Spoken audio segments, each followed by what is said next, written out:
ESPN welcomes you to the following presentation of the Southeastern Conference. Nothing better than the scenes of a rivalry weekend here on Thanksgiving weekend in college football. What a scene it was in Columbus, and here in Athens we are set for a rivalry game as well. Clean old-fashioned hate for the 116th time Georgia Tech and Georgia will meet. The Dogs have won 4 in a row. Georgia Tech, though, coming off of a big road win against North Carolina last week. And they are looking to win another thriller here at Sanford Stadium, just like they did 6 years ago. As we welcome you to ESPN College Football, presented by Marathon. This is the SEC on ESPN. Not just the traditional rivalry weekend in college football, but also the tradition of Senior Day. And one of the great Senior Day stories in all of college football, Stetson Bennett, as he came out to meet his family. The roars of the crowd here in Athens, and a short time ago, Chris Budden spoke with his parents. With Stetson's parents and dad, what's it been like to watch this incredible story unfold for your son? Wow, what a dream. Just, you know, we dreamed about it as a child, and just getting to watch him grow up and getting to hear the crowd cheer for him as he's running down. It was just really, really a special moment. Mom, you get to stand here on the field and watch him in his final home game as part of the Senior Day celebration. What are the emotions right now for you? I'm wearing sunglasses so you can't see me crying. Yeah, I'm just so proud of him. I'm so proud of him. I'm glad all his brothers and sisters are here, and I'm just proud of him. Congratulations. Enjoy the day. Thank you. Thank you. Chris, thanks very much. Bob Wischusen and Dan Orlovsky. And look, you lived this as a college athlete. Maybe not quite this, but still a lot of emotions on Senior Day. And now if you're a dog, you got to refocus because they're thinking national championship again. They're the #1 team in America for a reason. Stetson Bennett, quarterback's probably the most complete team in all America. So they got the best big play-making tight end in all college football in Brock Bowers. Their offensive line is the finalist for the Joe Moore Award, which is the best offensive line in America. They have a defense that has played 44 quarters of defensive football this season. 24 of those quarters, the other team has not scored a single point. So when I talk about complete, they really don't have a flaw on their football team. And candidly, Bob, they're just a joy to watch on tape. It's a lot of fun. This environment's going to be incredible today. It's one of the best in all of college football. And by the way, last season, Georgia had 15 players drafted off of last year's team. Not a big drop-off. Which, of course, was a record, and yet they're the #1 team in America again. As Georgia won the toss, deferred to the second half. Georgia Tech will begin with the football. And then I guess there's probably something smart to the head coach, Kirby Smart, putting his defense out there first. Yeah, 11 points a game given up by this defensive unit. A fair catch called by Hassan Hall at the 2-yard line, so it comes out to the 25. Boy, it is tough to make a yard at times against this defense. The way I describe this defense, Bob, elite in the uncontrollables. They're big, they're strong, they're fast, they're powerful. And then the elite in the controllables, how well they communicate, they leverage the football, they play with great intensity. There's really not a flaw on that 11 deep unit. It's a huge challenge for Georgia Tech today. How about that? Let's get off to a hot start.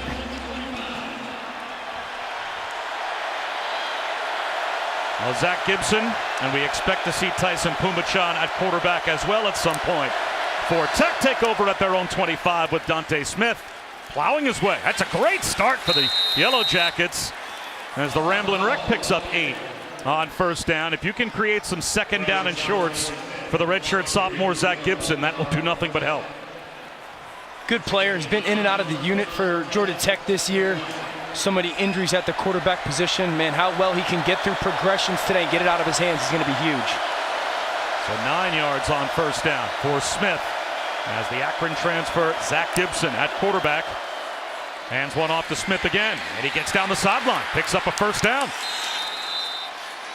Out to the 43-yard line before he's bumped out by Keely Ringo. Couple of 9-yard runs to start the game for Dante Smith.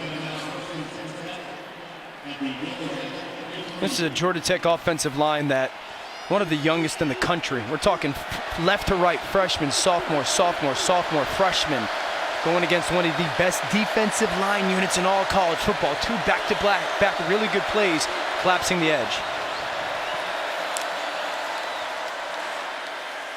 Incomplete on Gibson's first attempt. Threw it in no man's land. E.J. Jenkins looked to be the closest receiver to that pass. It'll be 2nd down and 10 as we take a look at our impact players. Yeah, McCullen for Georgia Tech's offense. I mean, he's got 54 catches for 590 yards, 3 touchdowns. He's going to have a massive game for them to have a chance to hang. And then the 2 inside linebackers for Georgia, Munden and Dumas Johnson. Really good young players. They fly sideline to sideline.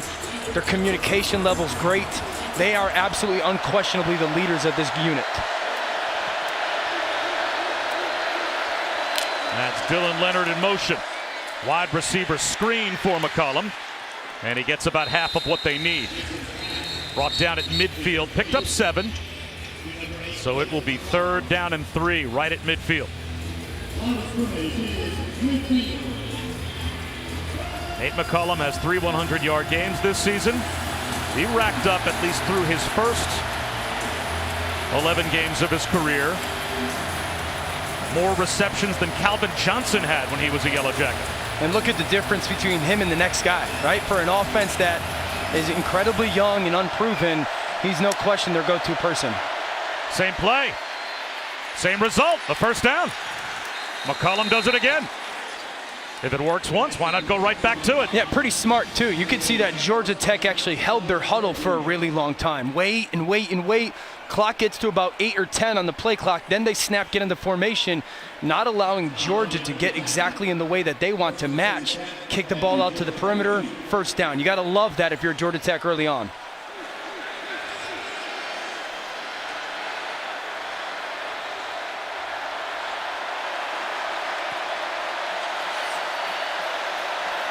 Dante Smith, the tailback again.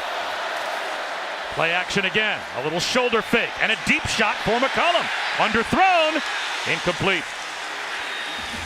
Javon Bullard was there in coverage. An underthrown ball. You're always worried as a defender if there might be pass interference, but a good job by Bullard. Yeah, watch 22 Bullard right off the hash right there. He's become one of their playmakers on the back end. Inside slot fade. You could see McCollum try to get back. I love the fact that Bullard kind of peels his hands off, right, to avoid the pass interference. That young man's had a really good month or so for this Georgia defense. 2nd down and 10.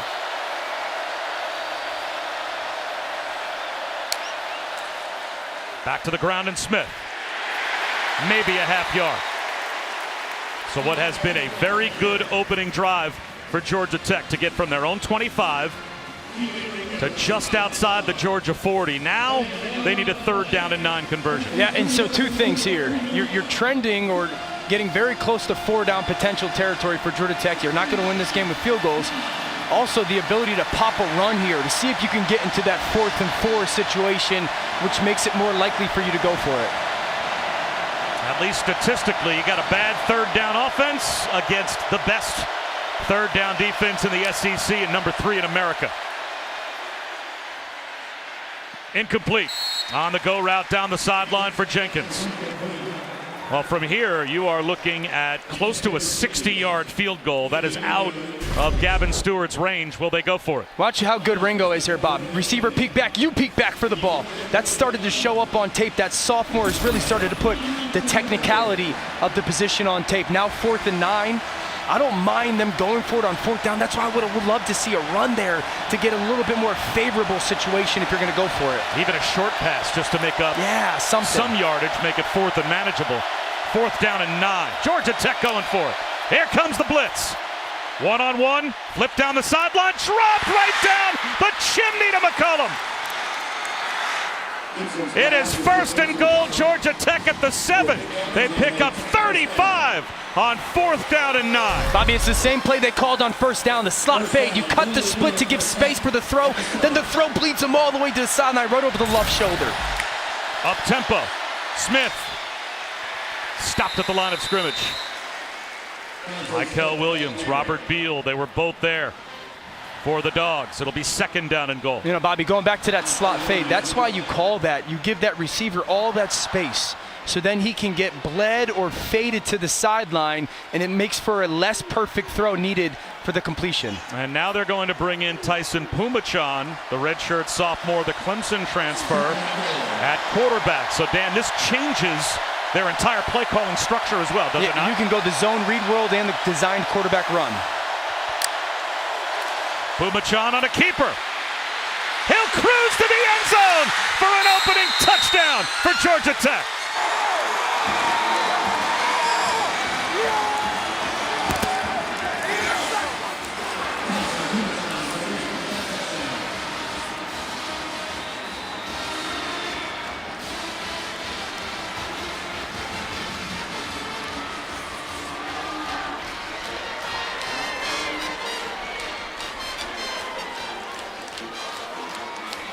A rambling wreck on their opening drive do what they could not do at all last season when we called this game, and that is put points on the board.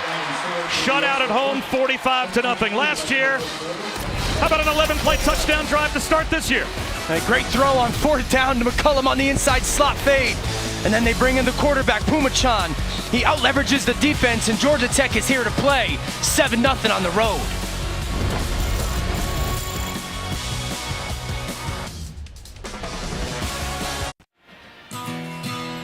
Welcome back to ESPN College Football, presented by Marathon. Perfect day for a rivalry game here in Athens, and what a start for the Yellow Jackets.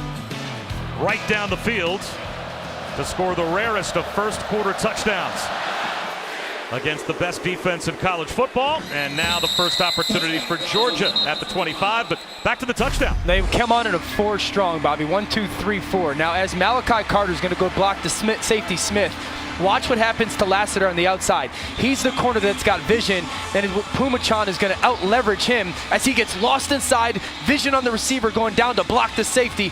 Walk-in touchdown. The formation of putting 4 strong changes everybody's eyes responsibility, and Lassiter has the vision in the wrong area. Walk-in touchdown. An 11-play, 75-yard scoring drive, and the first time in 16 games that the Georgia defense allows a first quarter touchdown. So now the Dogs to the offense. End around to Brock Bowers. He picks up 4, and Stetson Bennett began his career as a walk-on at Georgia and really made a name for himself as the scout team quarterback imitating Baker Mayfield, but then goes the JUCO route to try and get some reps, returns to Georgia as a scholarship starter, and once he got the job, he never gave it up. 25-3, the MVP of the college football playoff championship of last year, looking for another title, but finds himself in the rare position of being down on the scoreboard to start a game. And now Georgia Tech's defense rallies to make the stop on Bowers for no gain. It will be 3rd down and 6 for the Dogs. Now, Bobby, I'd say he does all the things that are so hard to measure for a quarterback well. Accuracy, timing, the movement in the pocket, making the right decision, the leadership, the in and out of getting the right play at the line of scrimmage, the engagement, encouragement with his teammates, steady hand, confidence, like all those things that sometimes are really hard for us to quantify, and we kind of put them under the it label. Stetson does at a really high level. 5th best on 3rd down in America, best in the SEC. Bennett on 3rd down and 6, incomplete. Nothing statistically has held up so far as Georgia Tech forces a 3-and-out. They're about to get the football back with a 7-0 lead. Now, just a miss. Watch left side of your screen, Kearis Jackson, man coverage coming on the slant. Doesn't look like that ball gets tipped. He just puts it behind him. Now, Kirby Smart said it this week, like, this week always scares me to death because it's different because of the holiday. Your routine is different, how you prepare is different. He spent a lot of time with his team talking about how the mighty fall. Georgia Tech's come out playing really good football, and Georgia, only 6 minutes in, is going to have to wake up. Jamal Haynes at his own 20-yard line, a fair catch. 51-yard punt by Brett Thorson. It's a look of concern there.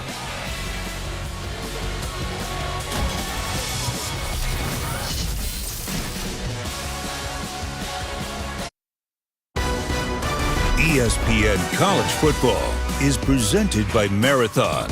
Get the most out of your drive. And in part by Taco Bell. Vote for this month's Live Moss student section on the Taco Bell app. It was a thriller back in 2016. 2 fourth-quarter touchdowns by the Yellow Jackets secured a 28-27 come-from-behind win. That, by the way, was the last time that Georgia gave up an opening drive touchdown to begin a game until today, when Georgia Tech does it again. Is this like an announcer jinx thing? I'm trying, I guess, with every statistic we've thrown out there so far. And Georgia Tech with an empty backfield and Zach Gibson back to work. And again, they'll try the wide receiver screen route. And it will get them about 4 yards as Malik Rutherford was brought down at the 24-yard line. Yeah, Rutherford's redshirt freshman from Miami. Got to get the ball in his hands a little bit if you're Georgia Tech. You know, we were talking about this Georgia defense yesterday, Bob, and how great they were. And I looked at you and said, if you don't have a guy in the slot that consistently can win, you can't do well against them. And you saw that a little bit early on with Nate McCullum on the first drive, and now Rutherford with the perimeter screen on first down. Gibson again, swing pass to the true freshman Jamie Felix. Very close to a first down as we check in with Matt Barry. Hi guys, good afternoon. Happy college football weekend. Time now for the AT&T 5G countdown to the CFP championship. How's this for a start for Clemson's defense? Pick 6, Jeremiah Trotter Jr. in the battle for the Palmetto State. 7-0 Clemson over South Carolina. So what you'd probably expect so far in Death Valley. Clemson takes the early lead on South Carolina. The opposite of what you would expect between the hedges. The Yellow Jackets with a first down again and a jet sweep. Nate McCullum tries to turn the corner and does. 9 more yards. How about the play calling mix? Getting the ball to the perimeter early for Georgia Tech. It's been a clinic so far. Yeah, I love the fact that they put everybody into the boundary. See how all these people are down into the boundary? Now you've created that space for an arc release. You flip the jet. Now it's McCullum. Go be a playmaker out in space. Make the safety Smith miss. You know, something early on through this first quarter so far. Georgia Tech is doing everything they can to get the ball, 1, to the perimeter, and 2, into Nate McCullum's hands. You got to love this out of Chip Long, their offensive coordinator. Up the middle. That's a first down run for Felix. Needed 1, picked up 2. Tramel Walthour brought him down. But Georgia Tech moves the chains again as they have dominated the first 8 minutes of this game. And there's Chip Long right there, the play caller. He's dealt with, 4 or 5 quarterback changes when it came to who was playing, who wasn't playing. Jeff Sims, Pyron, Pumachan, Gibson. Again, a very young offensive line. They've had receivers miss some time. Nate McCullum didn't play last week. There's Pumachan right there. And every week they found a way to try to put something together that allows their players to play at least to their strengths or what they know they can operate. Seam shot in stride. It's Dylan Leonard, the tight end, but he couldn't hold on. Oh, that's one that Georgia Tech needed. Wide open was Leonard. Gibson put it right in his hands. A little fake to the toss. There's Leonard with the seam. Ooh. Gosh, that is a perfect play call and throw from Gibson. You fake the toss, you get the defense moving horizontally, then you replace them vertically with the seam. Perfect throw. Leonard's a guy who's become 27 career catches. They motion him a ton. They move him around a bunch in this offense. Would love to have that one back. Instead, it's second down and 10. And the screen not there. Ryan King motioned behind Zach Gibson, but they wanted to throw him the swing pass. Georgia was ready for it. And again, Gibson, the third of 4 quarterbacks to play this season. Jeff Sims, midway through the season, a foot injury against Virginia. So the true freshman, Zach Pyron, who took over against Florida State back 4 weeks ago after a couple of series when they couldn't move the football, and then played against Miami. He broke his collarbone a couple of games ago against the Canes. So that forced Zach Gibson in, and he and Pumachan become the 1-2 punch. Here's third down and 10. Back shoulder throw to the sideline, incomplete. Another opportunity for Leonard, and he couldn't pull that one in either. And Georgia will get a stop. It'll be a Georgia Tech punt. 3rd and long. Georgia's pass rush gets home. They play good coverage. There's Brent Key talking to Dylan Leonard right there. 2 opportunities on that drive. They know if they're going to have the chance to pull off this, what would be historic upset, he's going to have a big part of their offense. I love the fact that the coach continues to encourage them, but Georgia getting into that obvious passing situation is ideal for them. So the Leonard drop looms that much larger as Shanahan comes on to punt. Ladd McConkey from the 15-yard line runs into his own man and then gets free. Flags everywhere as McConkey is brought down at the 29-yard line. It's a 15-yard return if it stands, but we'll have to check the marker.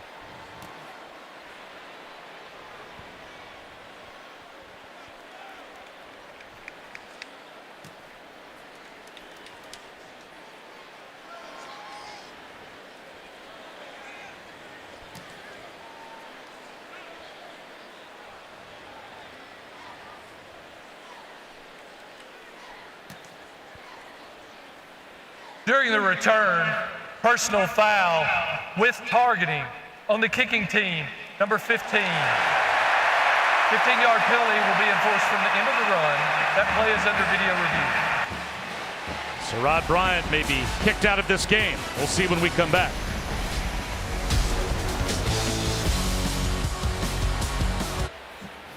While we were away, Sherrod Bryant, redshirt freshman safety for Georgia Tech, and Dan, targeting on this play upheld, and it's the right call. Absolutely. Right, this moment right there.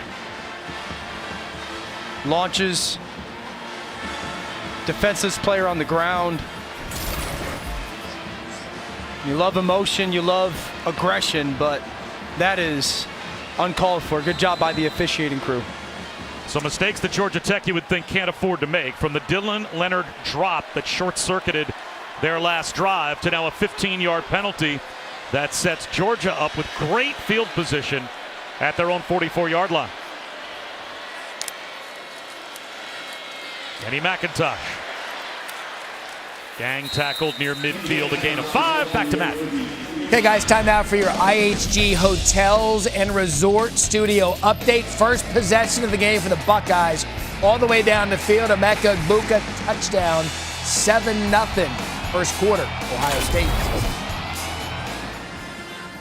We've got a 7-0 game here as well. Bob Wischusen and Dan Orlovsky and Chris Budden. 5.5 minutes to go in the opening quarter, and it's Georgia Tech with a stunning first 10 minutes or so. But now Georgia near midfield, 2nd down and 5. McIntosh again, 1st down and more. Spins down to the 41-yard line of Tech. LaMiles Brooks made the stop. That's a gain of 9. This run game for Georgia is just so good. Their offensive line does such a good job of collapsing stuff. And then their 2 big tight ends, Brock Bowers, who's become a better tight end. We know he's the explosive playmaker. And then Darnell Washington, 6'7", 270, lead the way for McIntosh. 143 yards last week, career high. Runs with conviction, great vision and eyes.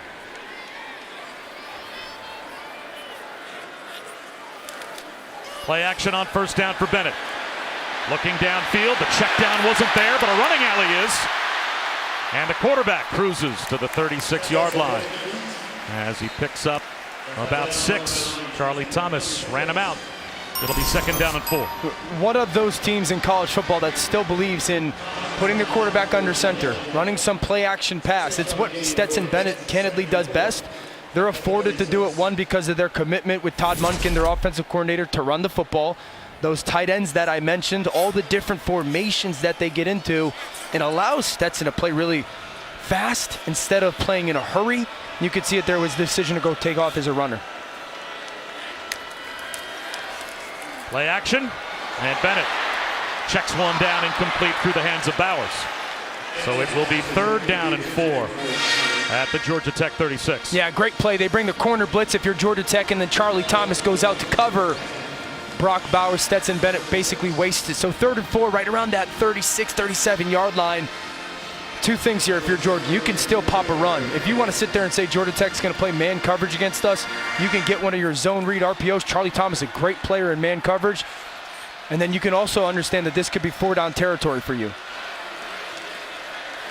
McIntosh lines up as the slot receiver left. Empty backfield for Stetson Bennett. 4-man rush. Slant. Fits it in. The freshman Dylan Bell has a first down. Watch Stetson hang with his eyes, right? Peek to left, the flat's out there. See how calm his feet are? And then I love the throw. So often the slant is face mask. Watch as Bell works, patience, get cross face. Now put it on his belly button right there so he can use his 6'1", 210-pound frame to shield the defensive back. That's what I always say, ball placement. Accuracy is throwing to your guy. Ball placement, throwing away from the defense. Throw it right into Bell's belly to make sure he can secure that catch. Play action and a rollout for Bennett. Slings one to the sideline. The catch made by Darnell Washington. Dan Orlovsky went down to the field before the game, came back up to me and said, Darnell Washington is a large human. We just saw him use that size there. Look at that play fake from Stetson. Put it on his belly, keep the eyes, and then there's Washington. The thing I love about Washington, Bob, is I think he's got this body of a slight offensive lineman, like 6'7", 270, but he moves as almost an H-back tight end where he's athletic enough and laterally quick enough where you can do so many different things with him because of the size differential. That's why Mel Kiper, as you could see, had him as the number 3 tight end prospect in the upcoming draft. Quarterback draw goes nowhere. Stetson Bennett looked up and saw Clayton Powell-Lee coming on a safety blitz. Watch Powell-Lee just off the middle of your screen. I'm surprised Stetson doesn't throw the fade down at the bottom of the screen to Bell, but Powell-Lee's just a ball player. Wise beyond his years, a true freshman that's played really well for Georgia Tech this year. They call him Young Vet. Unheralded 3-star player, but just an absolute football player for their secondary. I'm surprised Stetson didn't throw that fade there. He had one-on-one coverage, all-out pressure. Give the freshman Bell a chance. 4-man rush. Stepping up in the pocket, Bennett keeping his eyes downfield. Going to take off and run again. Into the red zone. Toe taps along the sideline. Close to a first down. He's got it. Down to the 5-yard line. Ace Ely ran him out, but Stetson Bennett picks up 15. It's 1st and goal, Georgia. Only thing he could do with the football. Everyone's covered down. Go loose, use your feet. Little ball fake right there to Ely. Get on the sideline, get down. Good decision. Fade route. Incomplete. Hoping for Marcus Rosamie-Jacksaint.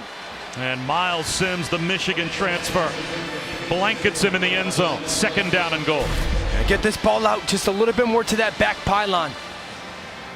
You can see Rosamie-Jacksaint trying to go up there to elevate to go make that catch over Sims. You really want to throw it to that back pylon to allow him to go run and track it. Defensive back low, throw behind him. I think you could pound the football if you're here, Georgia. Got a great drive going on. Get back to your run game. They'll toss it. Edwards goes nowhere. Clayton Powell-Lee again comes up to help on the stop.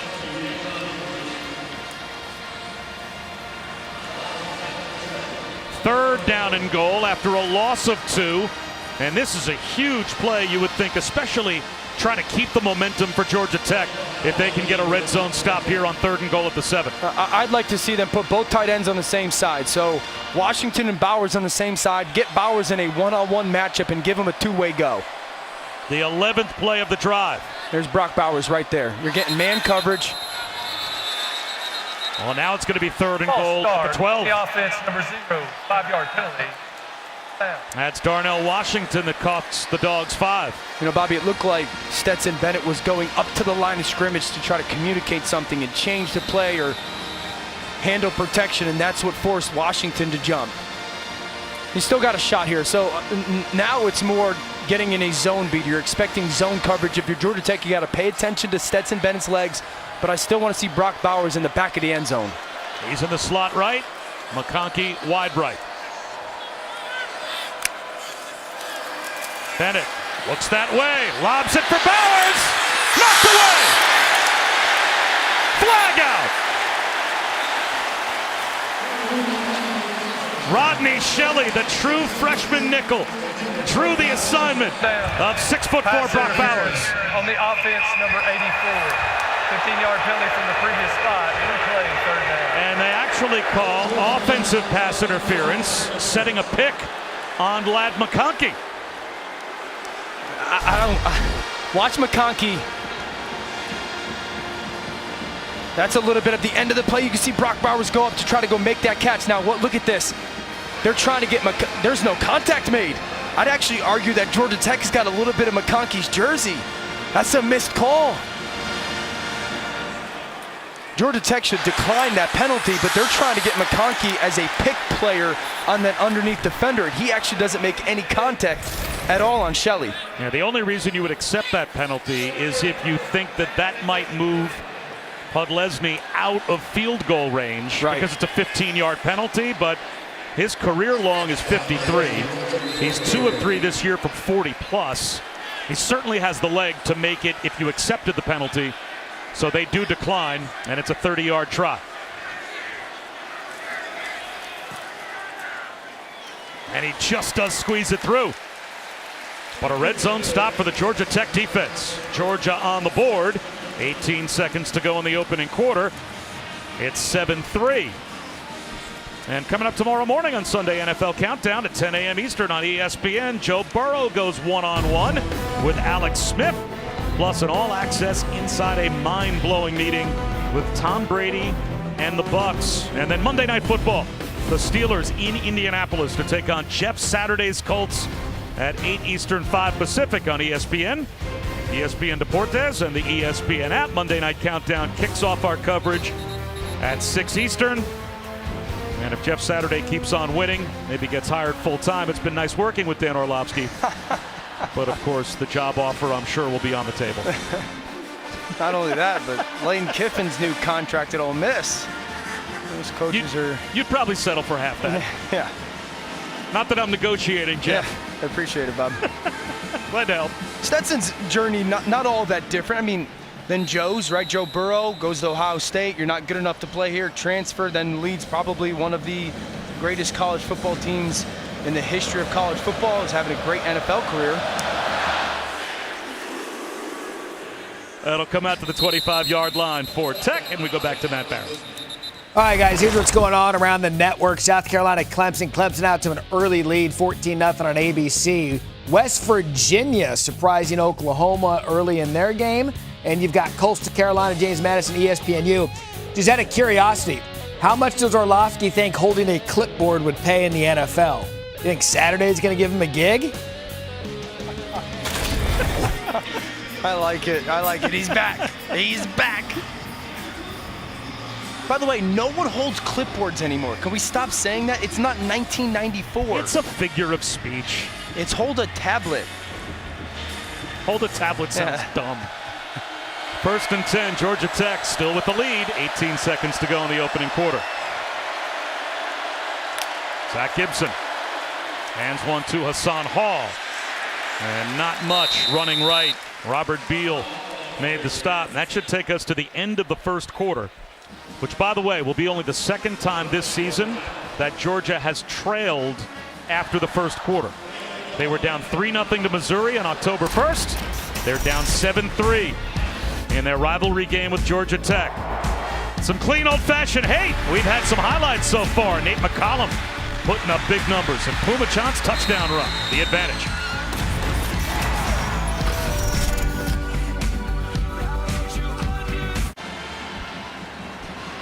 Welcome back to the SEC on ESPN, and welcome back to Athens, just about set for the start of the second quarter. As we said, only the second time that Georgia has trailed after a quarter of play this year. Only the 5th time since 2020 that they have trailed after the first quarter, and all 5 times they've come back to win. Flags down to start the second quarter for Georgia Tech, and it looks like a false start will be called. False start on the offense, number 2. That's a 5-yard penalty, and it remains second down. So Dylan Leonard had a big drop in the first quarter, starts off the second quarter with a penalty. We go down to Chris. Bob, when Brent Key took over, he created a leadership council for his players. There's 15 seniors on it. The idea was to give this team more of a player's voice. And they say they've responded. It's allowed them to get closer, gain confidence, something that they feed off their new interim head coach. Well, his message is registering as they've got 2 wins against ranked teams since he took over. Gibson, check down. Dante Smith makes a man miss, gets down the sideline, and it looks like he's got a first down. Keely Ringo got juked out of his shoes by Smith, who picks up 16. A great check down. Now watch as Smith gets it. He's got Ringo on the sideline. Make a miss inside, and then go down the sideline. What a beautiful move. Going back to Chris's report about Brent Key, I thought it was interesting where he, talking about that leadership group, he said it was more important for the team to get their message to him rather than him get his message to the team. And I think that's really empowering, like allowing those players to believe that this is their program, not just the person who's in the head coach's role. Gibson, play action again, back shoulder to the sideline. Carter, did he get a foot down? He did not. Incomplete pass. It'll be second down and 10 as they went right back at Keely Ringo. Well, the message is obviously getting home to this team. There's no doubt. They play hard for him. This is Carter on the go. There's nowhere for him to throw that ball, Gibson. Let's see his feet. Catch is made right now. Ooh. Did he control it all the way to the ground? Looks like he did, no? Well, see if replay buzzes down before this next snap. It looks like they may. Bobby, didn't it look like his right foot was down as the catch was getting made? Certainly is worth another look. The ruling on the field of the previous play of an incomplete pass is under review. Malachi Carter. Does he have another first down catch? We're about to find out.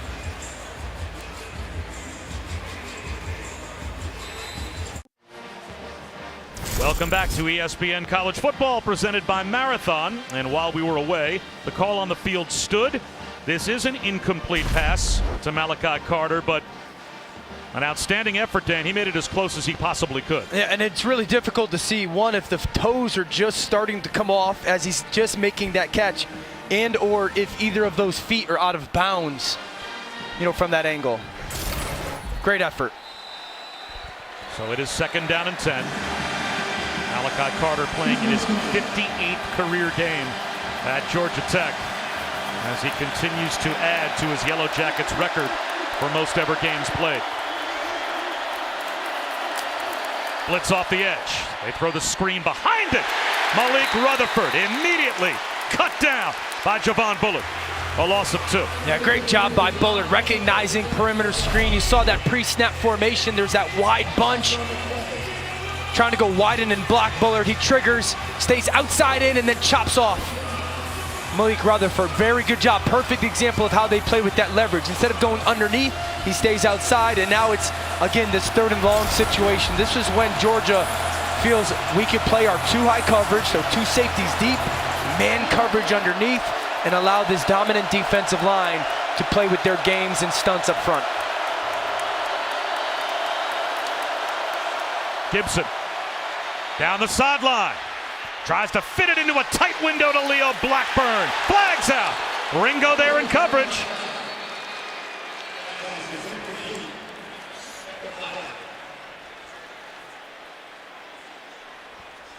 Pass interference on the defense, number 5. That 15-yard penalty will be enforced from the previous spot, and it carries an automatic first down.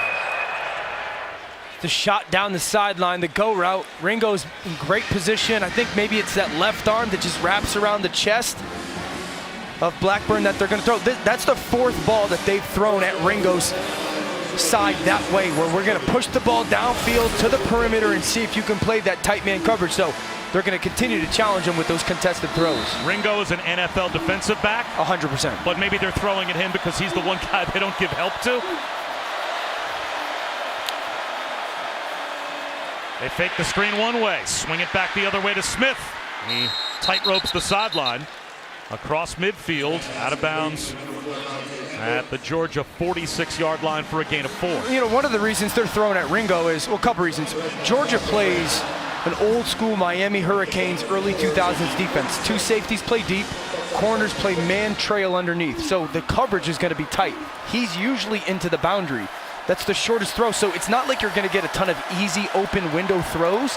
So you might as well pick the shortest and easiest throw for the quarterback on that contested coverage to try and see if you can get some of those 50-50 opportunity balls. Blitz coming. They pitch it to Smith. Stiff arm. Stretch to the sideline. He may have squeezed out a yard. Kamari Lassiter was there to make contact with Dante Smith first. It will be 3rd down and 5. And of course, this is a Georgia defense that held Tennessee, who averaged just under 50 a game, number 1 in America, to 13. They held Oregon to a field goal in the opener. Yeah. The first time that Oregon didn't score a touchdown in a game since 2017. So the points are going to be hard to come by no matter what.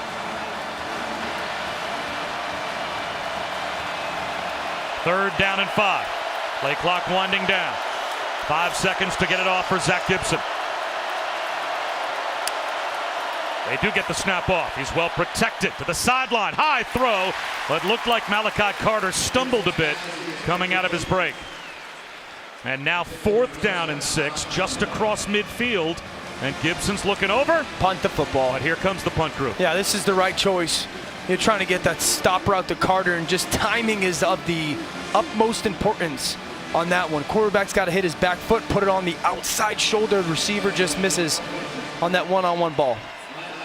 So now David Shanahan will kick it to McConkey. Shanahan, believed to be the first Irish native awarded a full scholarship in college football. He's part of the Pro Kick Australia school of punting. He tries to spin this one down inside the 5.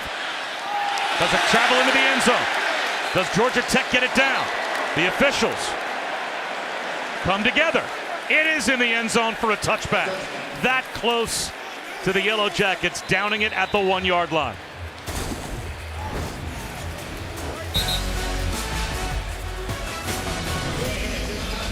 No doubt about it. Kenyatta Watson couldn't keep it out.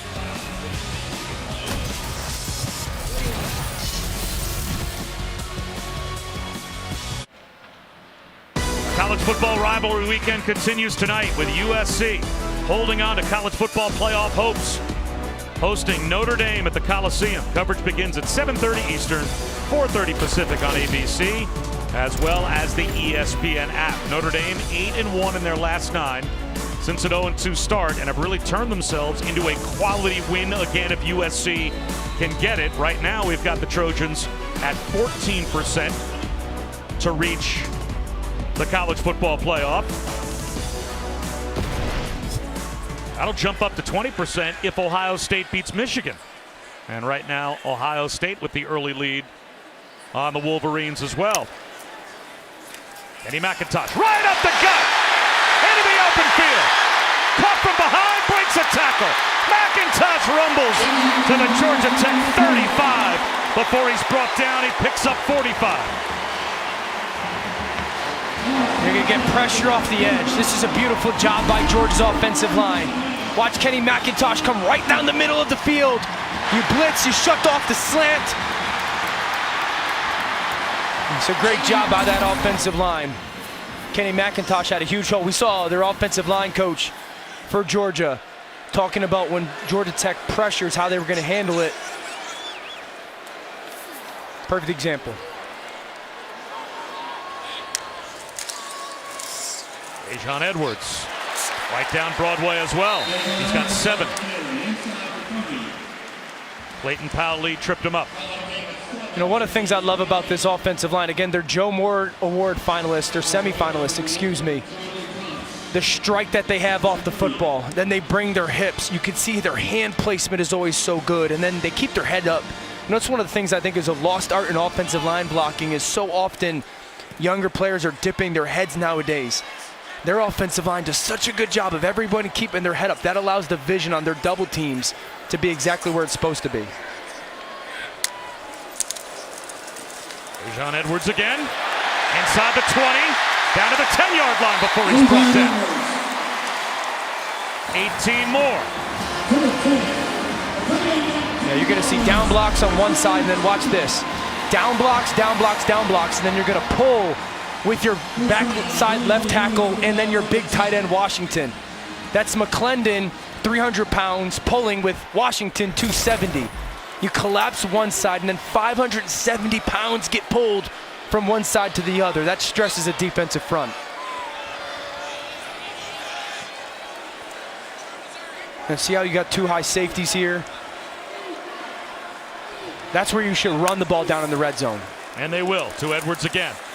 And on 1st and goal, he pushes the pile for 2. It'll be 2nd down and goal. Amari Walton made the tackle. The last time down here, they went run, pass on 3rd down. They had Bowers for an opportunity and had the pass interference and/or drop. I'd love to see a little bit of a play action here. You got 2 big tight ends. Washington is 6'7". Use that height difference. Get the defense to have vision in the backfield and see if you can create that matchup. That's Washington in motion. Another handoff. Inside the 5-yard line goes Edwards.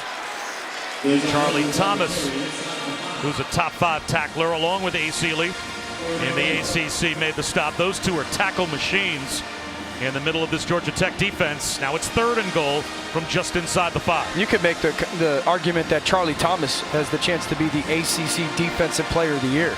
He's absolutely all over the football field every single game that you watch them play. Well, the two have both gone over 100 tackles on the season, the only FBS duo to do so. And they are right in the heart of everything that Georgia Tech does defensively. McIntosh back in on 3rd down and goal. Instead, Bennett to the air. Into the end zone. Caught in the air! Rosamond Jackson. Touchdown, Georgia.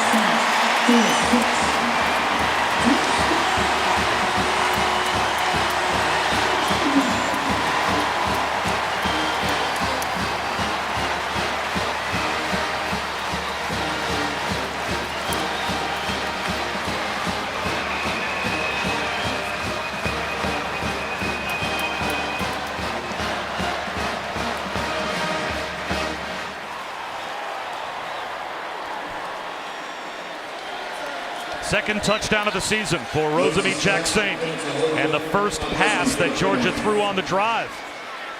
As Stetson Bennett has his 15th touchdown pass of the season. And the Dogs up by 3. Yeah, great feel by Rosamond Jackson. You're going to get Brock Bowers to come in motion, okay? What's going to happen is Georgia Tech defensively is going to in and out it, meaning you take the inside, I take the outside. Watch Jackson, see how he's patient and then breaks away. Stetson Bennett put the ball up at the face mask or higher. Really good feel for that route running. Use the motion to get information. Ball placement by Stetson Bennett. Jackson with the big touchdown.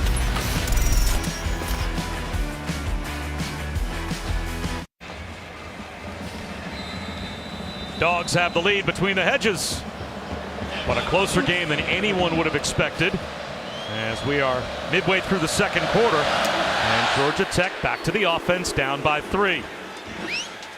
And taking it in the end zone is Hassan Hall. Time for our Aflac trivia question.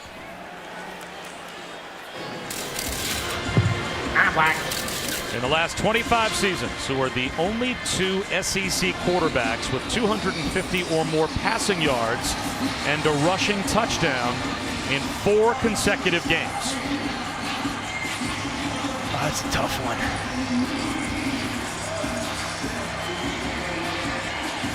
250 and 4. It's our colleague that played in Florida and won, I don't know. a couple. I think he might be a guy that could be on that list. He'd certainly be my guess, as Tyson Pumachan is back in at quarterback to start this drive for Georgia Tech. Zone read and a handoff. About 4 yards for Jamie Felix. Back to Matt Barry. All right, guys, here's what's going on across the country. South Carolina got on the board 14-7. Clemson on ABC. West Virginia, Oklahoma State tied at 7. Army over UMass on ESPN+.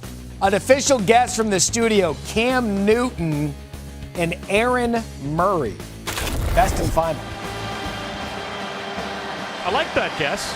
Cam Newton and Aaron Murray. I mean, Newton certainly came to mind. Tebow, of course, came to mind. Aaron Murray, huh? We are doing a Georgia game. That usually is a tell. 2nd down and 5 for Tech. Same play, different result. Felix goes nowhere. Robert Beal, who began playing football in 6th grade because he played basketball. And his quote when asked about that said, "Look, I fouled out a lot." So my best friend's mom said, "You know, you might want to try football." Turned out to be a good decision. He stepped in ever since Nolan Smith went down for this defense and has played really good football. A perfect example there. 3rd down and 5. I think this is where you got to try to work this little slot area, Bobby. Pumachon, quarterback draw with a cutback. He's got the first down.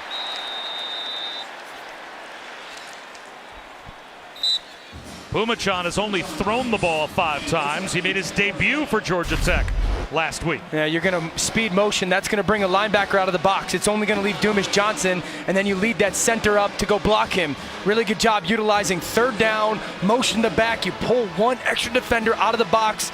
Pumachon peeks up, your center lead blocks, and that's why it helps to get into that 3rd and 4, 3rd and 5 world.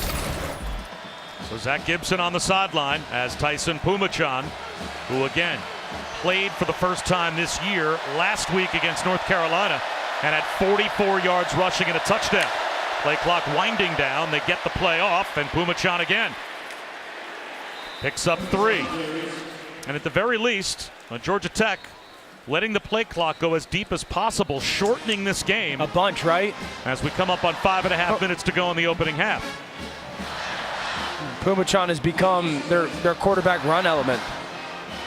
Throw a little bit out of it with him, run way more. But we talked to Brent Key, like, how they were going to handle the game. And he said, we got to go try to make good happen. Can't wait for bad to happen. He also said we're going to play the 15-minute blocks. Like, we're going to play the first quarter, see where we are. Then we're going to play the second quarter and reassess after every single 15-minute time frame. He's got to love where they sit right now. Pumachon, another keeper, spins, lost the football, got it back, and lost a yard. That one almost came apart at the seams for Tyson Pumachon, and that'll bring Zach Gibson back in the game. 3rd down and 8. Just watch how Georgia's defense leverages the football. See how everyone stays outside. That forces the cutback for Pumachon, and that's where all the bad guys are waiting. If you're Tyson Pumachon, a little bobble right there. That's what I talk about, leveraging the football. Keep the outside arm free. They do a really good job with it there. A tough spot for Zach Gibson as well. Stand on the sideline, and then when it's 3rd and 8. All right, go in there and get this one for us. Now watch these guys on defense communicate right now with all these motion. Look at everybody talk. Hand signal, look at it. 4-man rush, flare pass Felix, and he will maybe get back to the line of scrimmage. Jamon Dumas Johnson made the stop, actually lost a yard. And that'll take us under 4 minutes to go here in the opening half. Georgia about to get the football back. Yeah, that's the thing that I appreciate about Georgia's defense the most, is what I was talking about pre-snap there, the communication. When you talk to Kirby Smart, it's the lines of communication. You can't play for Georgia unless you talk on defense. Corner, you have to talk to your near safety. Safety, you got to kick it to a linebacker. They actually have a chart, Bobby, where positional lines are attached to each other. You're expected to talk to this position, and this position, you're expected to talk to that. So you can handle all those different shifts and motions throughout the game. Shanahan, line drive, knuckleball. McConkey fields it on a bounce, makes the first man miss. Makes another couple of Yellow Jackets miss. McConkey to midfield before he's finally brought down at the Yellow Jackets 45. That's a 6-yard change of field position, as Keenan Johnson might have saved a touchdown. Ladd McConkey gonna get a good bounce his way. I love the patience, catch the first hop, make the first guy miss, make the second and third guy miss. There's a fascinating player. He's one of those guys that you just gotta trust what you see. Who maybe doesn't look the part as far as like this physically intimidating player. He's got a little bit of a Cooper Kupp look to him. but you got to believe what your eyes tell you. He is one of the more legit receivers in this conference. And he is at the bottom of your screen, widest to the near side left. Take a shot if you're Georgia offensively. Instead, they hand it to Edwards. He breaks a tackle and drags a couple of more tacklers for a first down. Gain of 11 for Dejon Edwards. Zeke Biggers brought him down. Look at the vision. Look at the vision. See, everybody's hats are low, but eyes are up for their offensive line. Van Pran, Ratledge, Truss. They all do a really nice job of that. It's the most impressive part of their offensive line. Outside of like the physical domination that they have, even for a young unit, their hats stay low, their hips come. That's why they're constantly playing from in front when it comes to their run game.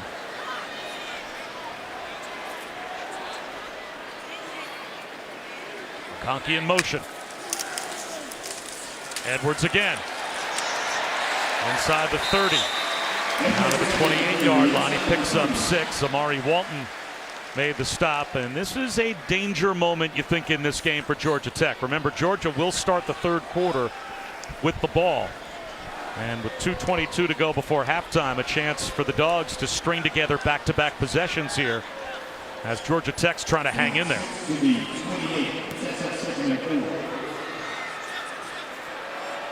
I love this. Burst the formation. You went from condensed splits. Now you're out wide. You've spread the defense out. You could run the football again. Instead, they'll throw it. A fade down the sideline, incomplete behind Dylan Bell. 3rd down and 4. This pass is incomplete, intended for Dylan Bell. Certainly seems some miscommunication between Stetson and Dylan Bell there. It looked like it was going to be one of those RPOs. He picks up and throws it. Bell a little bit unaware going downfield. I think you're in 4-down territory right now as you hang on that 28, 29-yard line if you're Georgia. So you can really treat this as a 2nd down play call. Stetson Bennett only has 28 yards passing. Georgia has 122 yards rushing here in the first half. Comes that corner blitz. And they'll try to run for a first down, and they won't get there. And this is 4th down and a full 2 as Kendall Milton was brought down at the 26-yard line. And Georgia Tech will call a timeout on defense to try and save some time if they can. Do the Dogs go for it when we come back?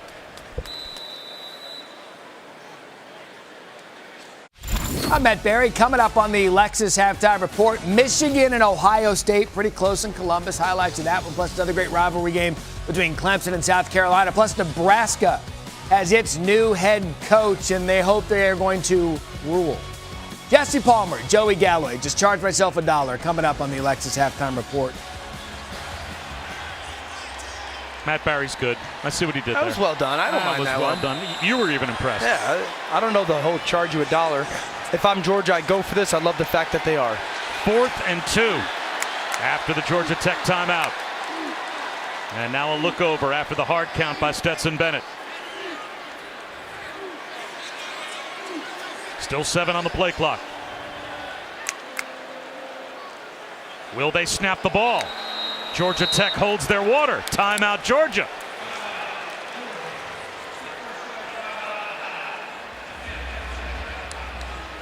They may still go for it. It might be, hey, option A, let's see if we can get them to jump with a hard count. And don't forget, Bobby, if you do that and they don't jump, you can come back in that very same formation and run a play. Because now you know what they're going to line up if you're Georgia Tech defensively. I mean, you've run the ball relatively well in this first half. You've run it for 124 yards. You've got an offensive line that is a Joe Moore Award semifinalist. You should have a pretty good idea of how Georgia Tech is going to line up to that bunch formation. I still say go be aggressive. You've got the timeout. I don't mind that. Offense stays on the field. And after the initial try for a hard count by Georgia, the Yellow Jackets stayed disciplined. 4th and 2. Bowers turns the corner, has the first down. And that might be a horse collar tackle. Let's see. Zamari Walton helped run him out as he got into the red zone on 4th down. Let's see. Unless Georgia is guilty of a hold on the edge.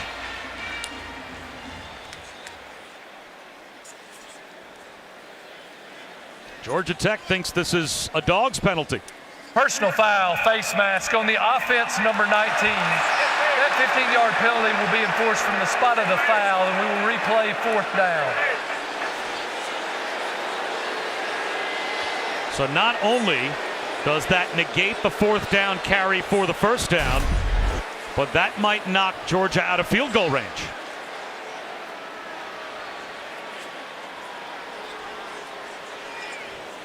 I get that. He gets inside that face mask.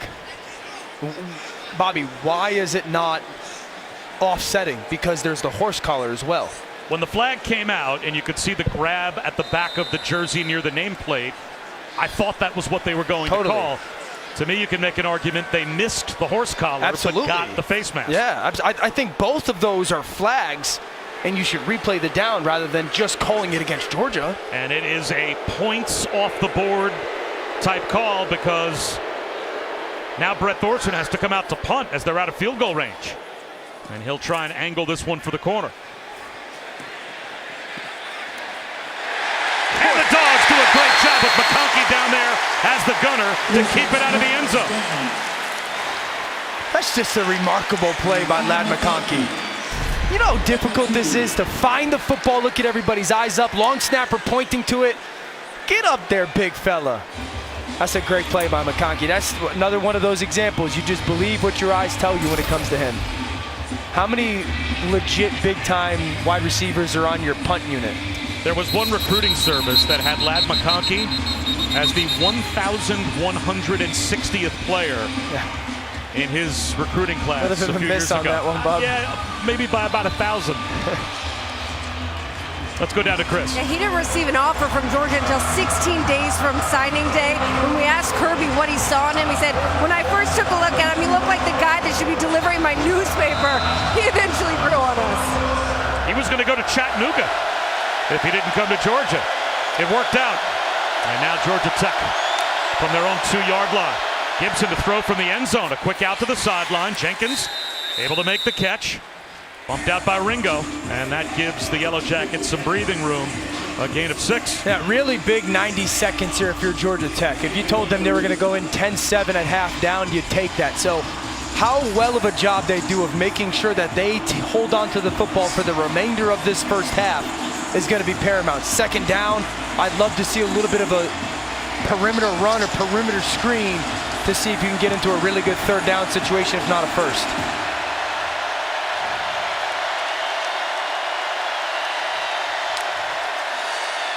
Play action again. A deep throw down the sideline again, and it's there! E.J. Jenkins all the way out near midfield before he's brought down. He ran past Malachi Starks. They brought corner pressure for Georgia defensively. Now you're one-on-one with the safety, stutter and go. Gibson, a beautiful throw over the side. What a great connection. Anticipate the pressure, answer it with the throw. A gain of 41, and now Georgia Tech in business. Gibson, sideline throw again, reaching up to make an incredible one-handed catch was Jenkins, but he didn't get a foot down. How about that effort? There's that contested sideline throw right at Ringo. Jenkins gets his right arm out there. Now bobbles it. And by the time he had control, he was airborne and headed out of bounds. So 2nd down and 10. Yellow Jackets still with 2 timeouts, as do the Dogs. Minute 10 to go in the half, and maybe replay wants to take another look to make sure that Jenkins was out of bounds. Let's see. Rolling on the field is an incomplete pass. That play is under video review. Jenkins was in when he first got a hand on the football. But you'll see it come off of his hand, and he does not have complete control of it. So that foot being in, he just doesn't have the football yet. I don't know. I get what you're saying initially, Bobby, but that right foot stays on. This would be a great angle. So it's not there. Right foot's not down yet. He's got it now. Now he's got it, and his feet are in the air. No, his right foot's down right there, right here. That right foot is down. Now, are they saying that that is possession?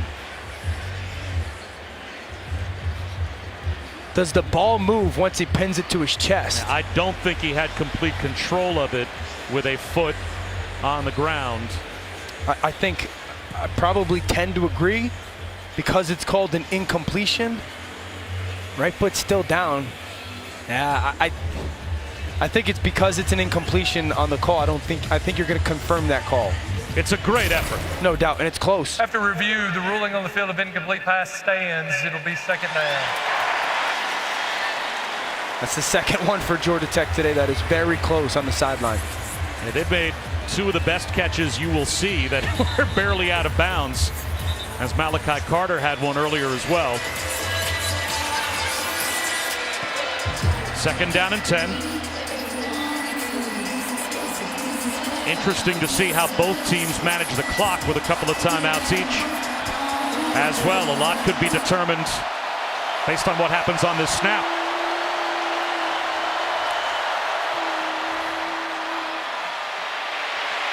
Scrambling and getting the first down and more is Gibson. He picks up 13. Chaz Chambliss missed a tackle on Zach Gibson. And I don't think you need to play crazy fast if you're Georgia Tech right now. You can continue to take time at the line of scrimmage. Gibson, well protected, to the sideline, incomplete. Ringo jumped the route, and he knocked it away. P.J. Harris, the intended receiver. Yeah, you're trying to high-low the corner. Gibson pushes it to the sideline. Ringo just a step late. Dangerous throw. It's really important right now. Zach Gibson's done such a great job. And Zion Logue, the big nose tackle for Georgia, down and injured after that last play.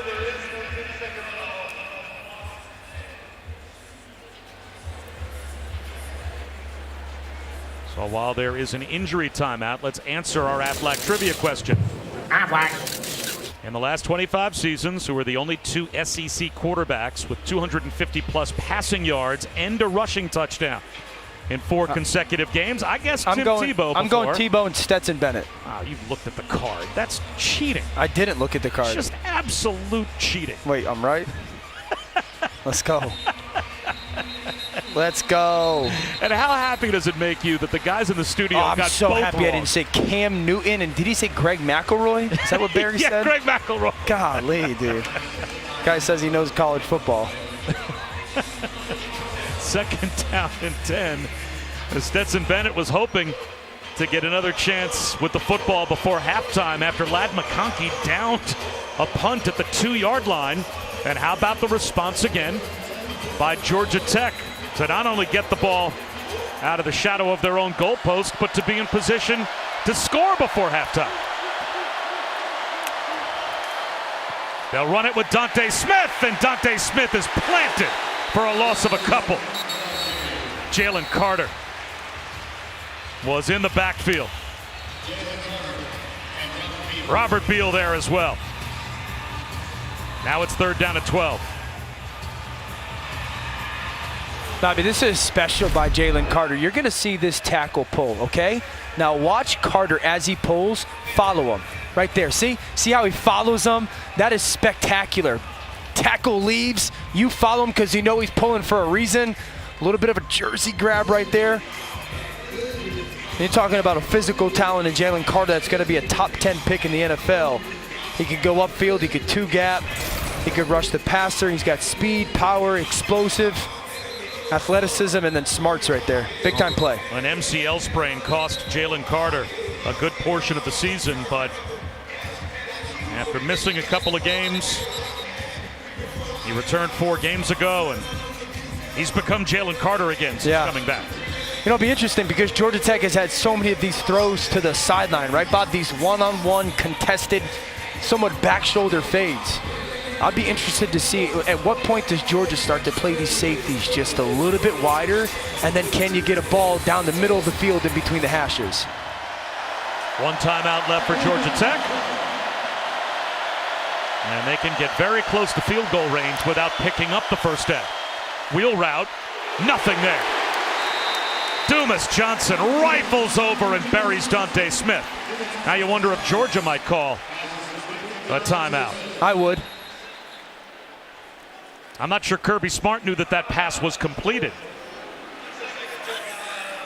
And he looked up and saw the clock kept running. And so then called a timeout. So both teams have one left. And you'd have to think this is going to be a punt for Georgia Tech. Tomorrow, pair of men's college basketball title games for you. The first at the Phil Knight Legacy Championship, Duke-Purdue at 3:30 Eastern on ABC. And the second, the Phil Knight Invitational Championship, Iowa State and Dance Puppies at 10 Eastern on ESPN. Both games are available on the ESPN app. UConn back ranked where they ought to be as a Big East basketball team again. Danny Hurley has them boys playing. They look like old school UConn, which is fun. True freshman from Connecticut's balling. So 35 seconds to go in the half. They put a couple of extra seconds back up for Georgia after their timeout was called, but Georgia Tech could not get in field goal range. So Shanahan will punt again. And this is 100% a punt for Georgia Tech. The two things, if you're Georgia, is there a punt block that you love? If so, this is when you dial it up. If not, do you give McConkey the chance to set up to have an ideal return?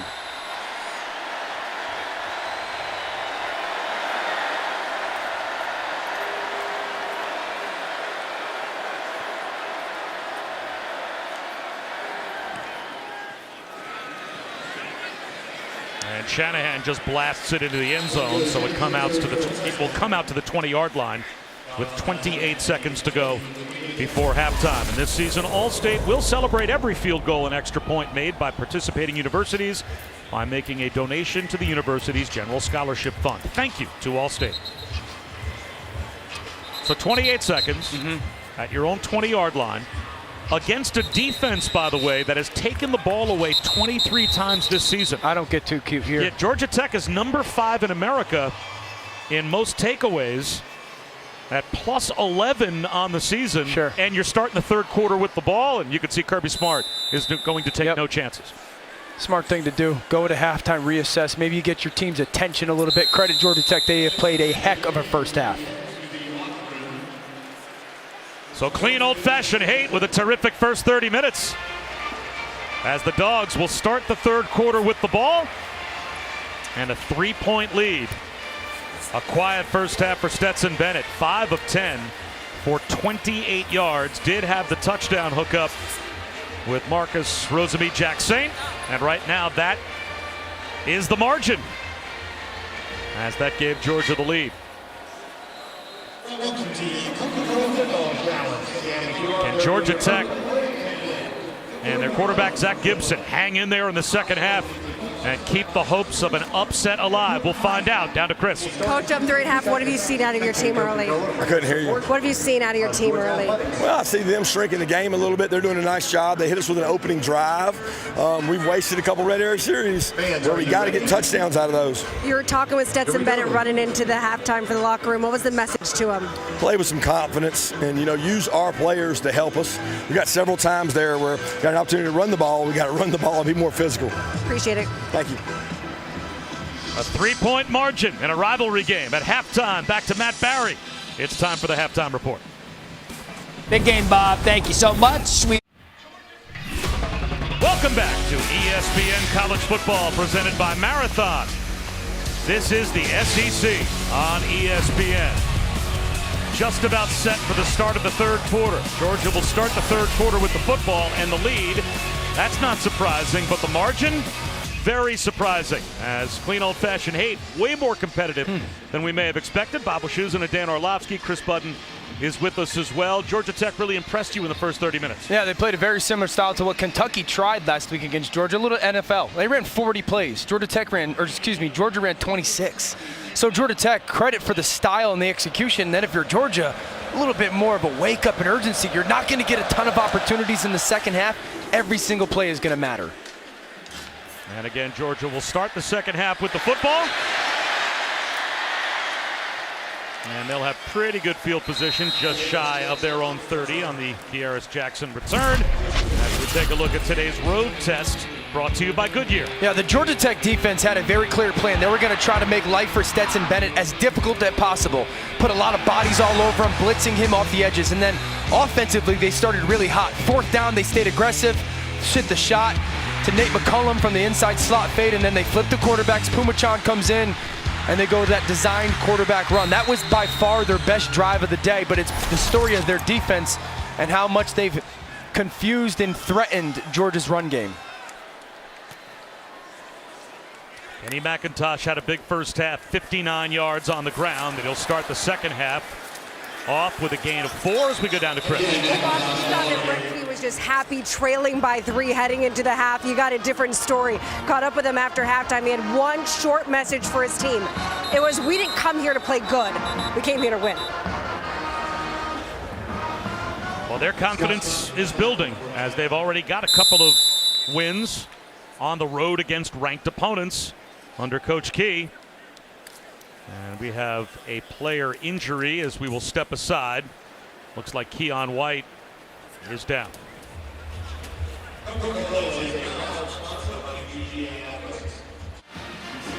Well, right over the shoulder of the visiting team here at Sanford Stadium is the Taco Bell Live Más student section.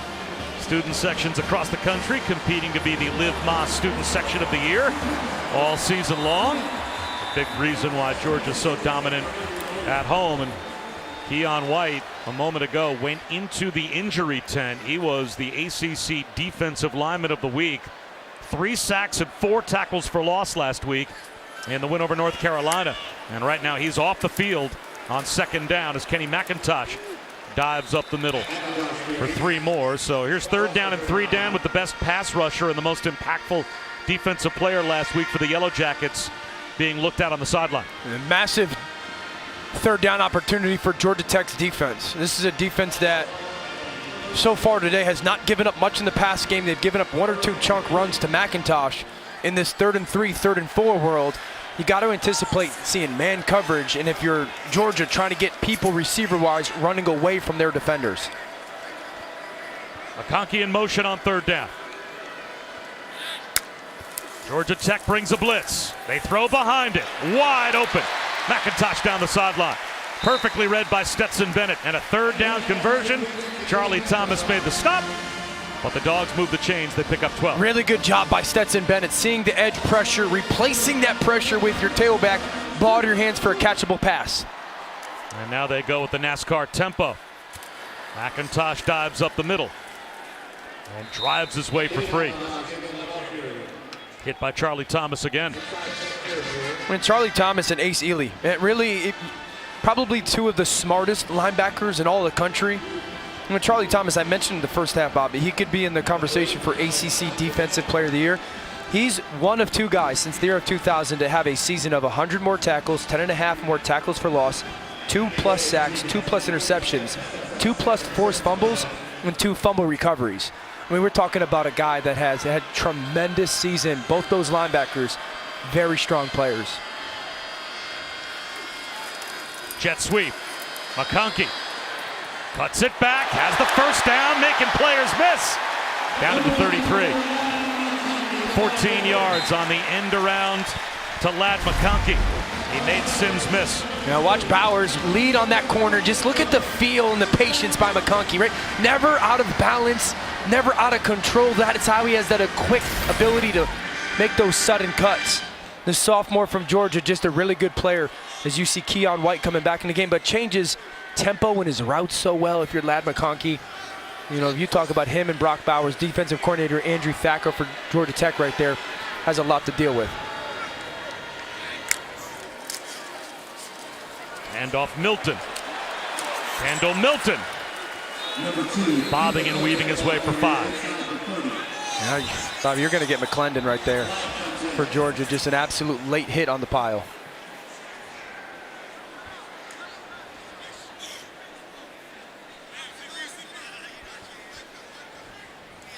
After the play was over, personal foul on the offense number 70, late hit. 15-yard penalty from the seating spot. The down counts. It's 2nd down. That's a huge call. Watch 70 come in late here.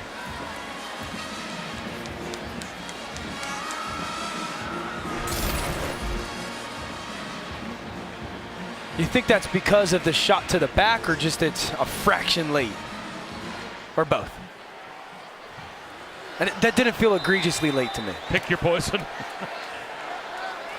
That'll make it 2nd down and 20. 4-man rush. Tunnel screen to Bowers. To the 37-yard line. That's a gain of only 5. Zeke Biggers tripped him up. So 3rd down and 15 now for Georgia. And not in field goal range here. Again, this is where Stetson Bennett and his experience comes into play. You make the point, Bob, not in field goal range yet, but 3rd and 15, if you feel like you got to try to force this ball downfield, that's not the decision. If you get 7 or 8 yards, then it becomes a decision for Kirby Smart. Kick a field goal or be aggressive on 4th down. Kick the ball to the perimeter. You got one-on-one. Might be a free play. Looked like they jumped. So it's a lob down the sideline for McConkey. Knocked out of bounds by Powell Lee, but it was offsides. Georgia Tech in the neutral zone. Offside on the defense, number 9. 5-yard penalty from the previous spot. Free play, 3rd down. Stetson Bennett knew he had a free play and simply hoisted one up. So now it will be 3rd down and 10. And now they are in field goal range. And now this changes everything play call wise, because 3rd and 15, you might be thinking, screen, let's just see if we can get 8 or 9 yards. Now you're thinking, all right, where's our call that we feel Georgia Tech's going to be in their too high shell defense, and how can we attack in between those hashes with our pass catchers? No sack if you're Stetson Bennett. Cannot hold on to the football in the pocket. Defensive coordinator Andrew Thacker barking out signals to his defense, hoping to get a 3rd down stop. Yellow Jackets show blitz. They'll rush only 4. Bennett, he's going to take a shot down to the end zone.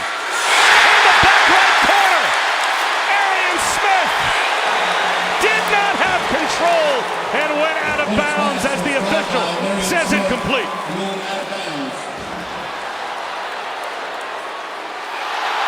Did Arian Smith have complete control of the football before tumbling out of bounds? Certainly worth another look. Great adjustment, ball to the belly. I mean, there is a little bit of a gather on the football there. It's a great shot right here. Doesn't have it, doesn't have it, doesn't have it. I think it's a good call. I think by the left knee, right? By the time he brought it back in and fully controlled it, his knee hits the sideline. Doesn't have it, doesn't have it, doesn't have it. Now has it, and that left knee looks like it touches out first. Very close. If he catches it clean, then I think he's in. But I don't think he catches it clean. I think that initial ball getting into his belly.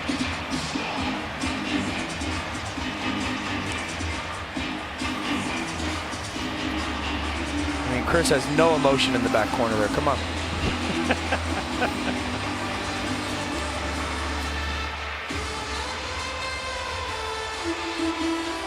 Again, ruled incomplete on the field. So you would have to see indisputably that Arian Smith had complete control of the football and landed in bounds in order to turn this play the other way and make it a Georgia touchdown.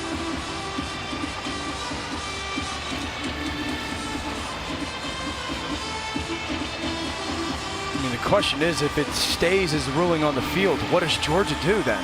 Well, Jack Podlesny's career long is 53. So he's inside of that. It'd be about 50. From right here, I would say 50 to 51. So it's inside his range. Right.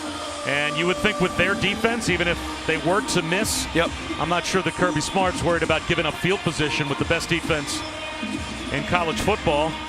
Let's see what decision he is going to have to make. The ruling on the field stands. Incomplete pass. Well, the crowd doesn't like it, but I think they got it right. Yeah, I just think, again, that initial bobble really forces that left knee to touch down first out of bounds. And it will be a field goal attempt for Podlesny to try and stretch the lead to 6. And it looks like it'll be just a shade under 51.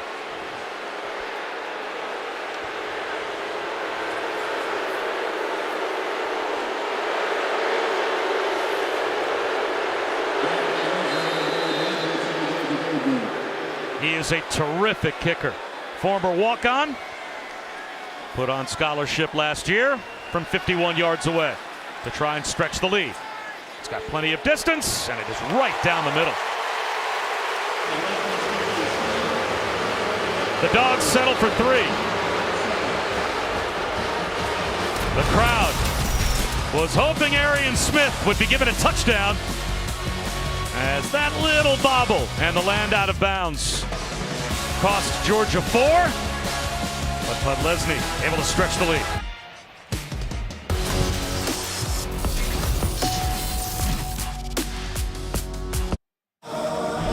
The College Football Playoff semifinals and the College Football Playoff National Championship on ESPN. Sunday, December 4th, ESPN will have the exclusive reveal of the College Football Playoff matchups for the Fiesta and Peach Bowls to be played on New Year's Eve on ESPN. Reese and the guys will also unveil the New Year's 6 bowl games and have the final top 25 rankings in a 4-hour special. All starts noon Eastern, 9 a.m. Pacific, after Sunday NFL Countdown on ESPN and the app.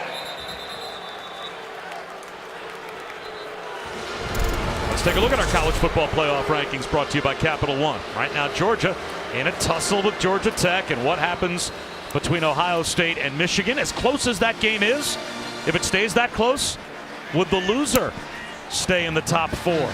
Would there be a door open for an LSU, a USC, to maybe get into the top 4? Or if Ohio State and Michigan, Dan, still look like 2 of the best 4 teams in America against each other, there could be some interesting discussions in that room on December 4th. And I think a lot what happens behind them becomes part of that conversation as well. Sure. Does the USC win out? Does TCU lose it all? That's part of it. Dante Smith with a cutback. 4 yards on first down. Dumas Johnson again made the stop. How good has this offensive line for Georgia Tech been? They haven't been dominant, but we're talking about playing against a defense that's the best in the country. You know, Corey Robinson, Pierce Quick, Franklin, Jordan Williams, Leftwich. It's a very young group going against top 10 picks in the NFL draft, and they have absolutely held their own with what they've been asked to do.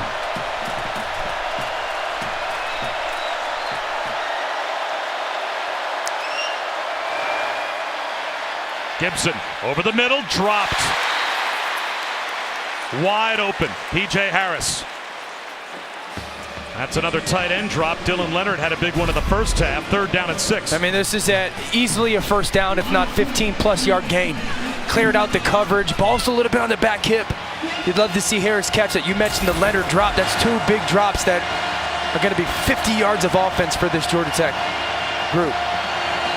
The Ramblin' Wrecks scored a touchdown on their opening drive.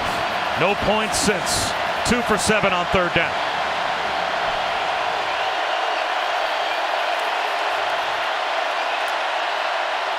Gibson to the sideline, way short of the first down. Even if the catch is made, which it was by McCollum, he's got no chance to get anywhere near the line to gain as Ringo bumped him out, and it will be a 3-and-out.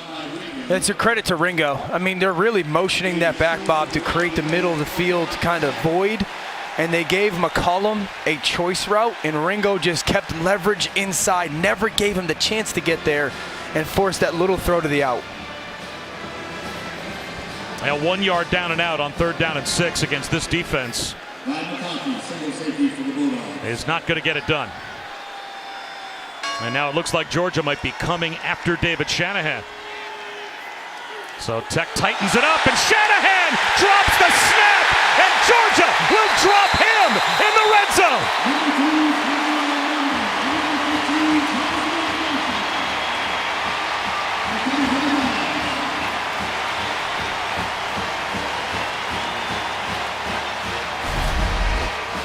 Snap's just a little bit low. Shanahan tries to go field it. And then Georgia converges. What a turn of events. Snap's just a little bit low for Shanahan.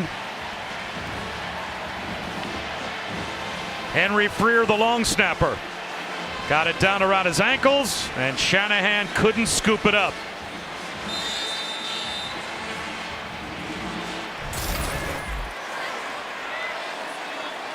So that goes as a stop on downs, but it's basically a turnover.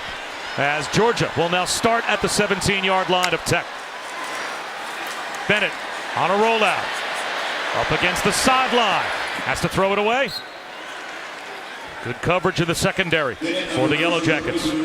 Jason Moore was there to run Bennett to the sideline. Great job coverage-wise for Georgia Tech. They, for the most part, have covered up Georgia's pass game. I mean, Stetson Bennett has thrown for 46 yards on 14 attempts. Brock Bowers has 3 catches for 9 yards. So Georgia Tech defensively, Andrew Thacker, their defensive coordinator, came into the game, said, we think we can cover them if we get them to passing situations. That's held true today. Talking to Kirby Smart yesterday, he had all kinds of wonderful things to say about Andrew Thacker and the job he thinks Coach Thacker has done with this defense. McIntosh stood up at the 15-yard line after a gain of 2. Georgia does not have a passing play that's traveled more than 13 yards so far in the game. They have been held in check by this Georgia Tech defense. And now, after sudden change, a chance for the Ramblin' Wreck to get a stop in the red zone on 3rd down. I mean, Brock Bowers is the only guy who has multiple catches. You know, mentioned Stetson Bennett's 14 attempts. Those are 7 completions. Bowers has 3. A flare to Kenny McIntosh for 13 yards. See, is the longest completion that Georgia has. Those 2 guys, Bowers and McConkey, got to take advantage of the shell coverage. Stetson Bennett looks that way. Here comes the pressure. He throws one, and it is caught. Bowers inside the 10, down to the 5. Bennett waited for the slant to come open, and he hit his big tight end for 10. They're going quick on 1st and goal. McIntosh at the 3-yard line. He's tripped up. Charlie Thomas with an ankle tackle. Bobby, watch the right side, okay? Stetson Bennett's going to move, and then he's going to place it out in front to Bowers.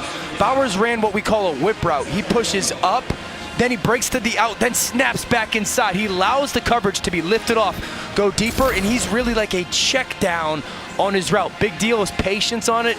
He displayed that. Beautiful route.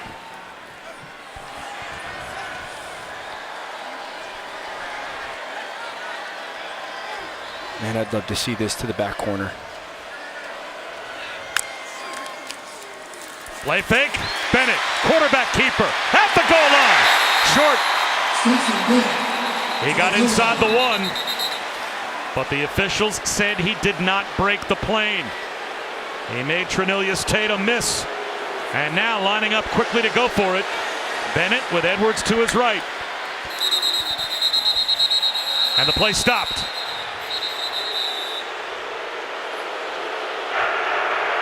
The ruling on the field is that the runner was down. Prior to the snap, there was notification from replay that the play is under video review. So the replay booth stopping to see if Bennett broke the plane.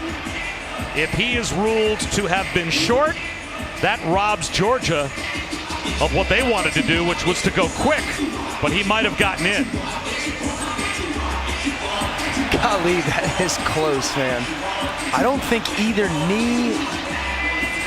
I think that's a touchdown. Right, his knees aren't down, the left elbow isn't down. It looks like his knees are airborne and the ball lands on the goal line.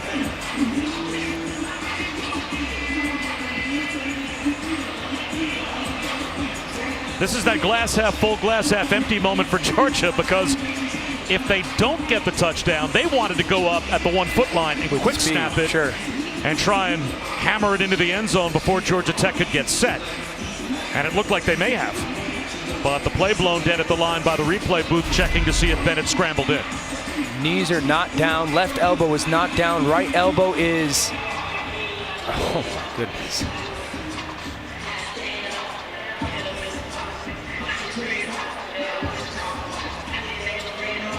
I mean, is it another one where the ruling on the field, it's hard to overturn it?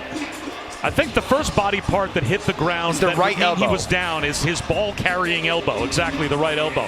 Where is the ball in relation to the goal line when that elbow touches?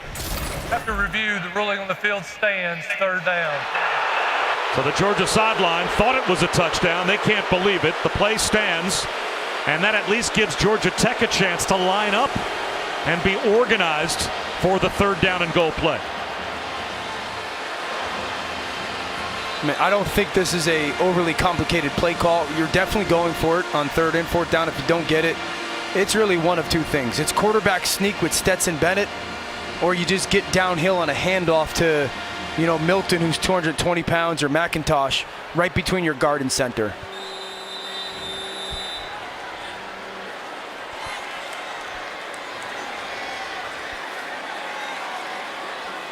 Third down and goal, inches short of the goal line. Ajon Edwards to the left of Bennett.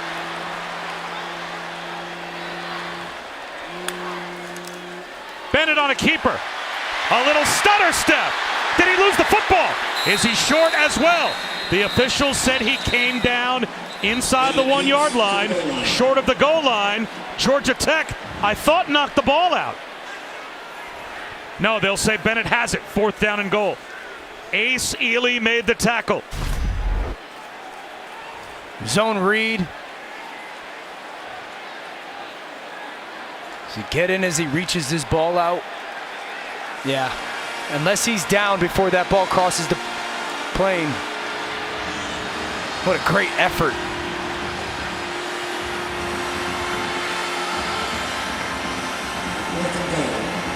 I don't want him in the shotgun. Well, now it's 4th down and goal inside the 1. I formation. Milton is now the I back. Play action. Bennett into the end zone, underthrown, scooped up by Bowers. Touchdown.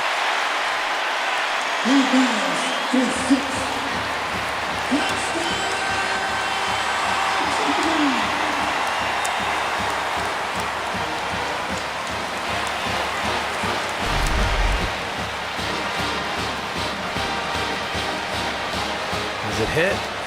Bowers took it right off the top of the grass, and it was ruled a completion and a touchdown on the field.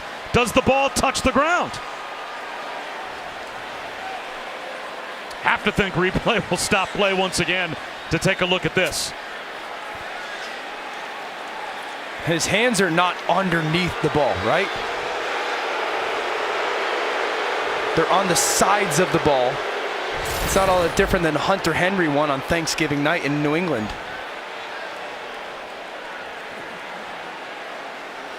Again, the ball can touch the ground. Can't move. If, in the opinion of the officials, you have complete control of the ball before it touches the ground.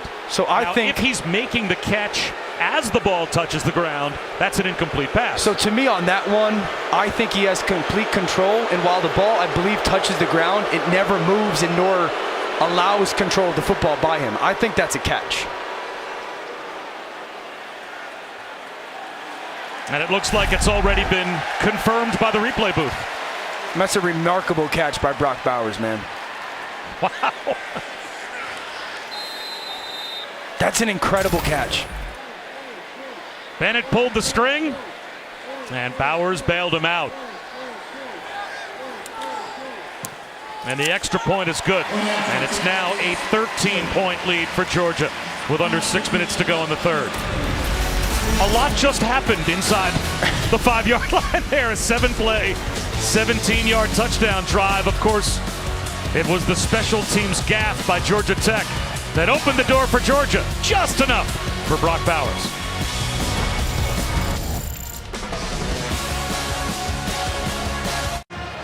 Welcome back. Brock Bowers with the catch of the day here in Athens. When I was talking with Stetson Bennett earlier in the week, I said, what makes him so good?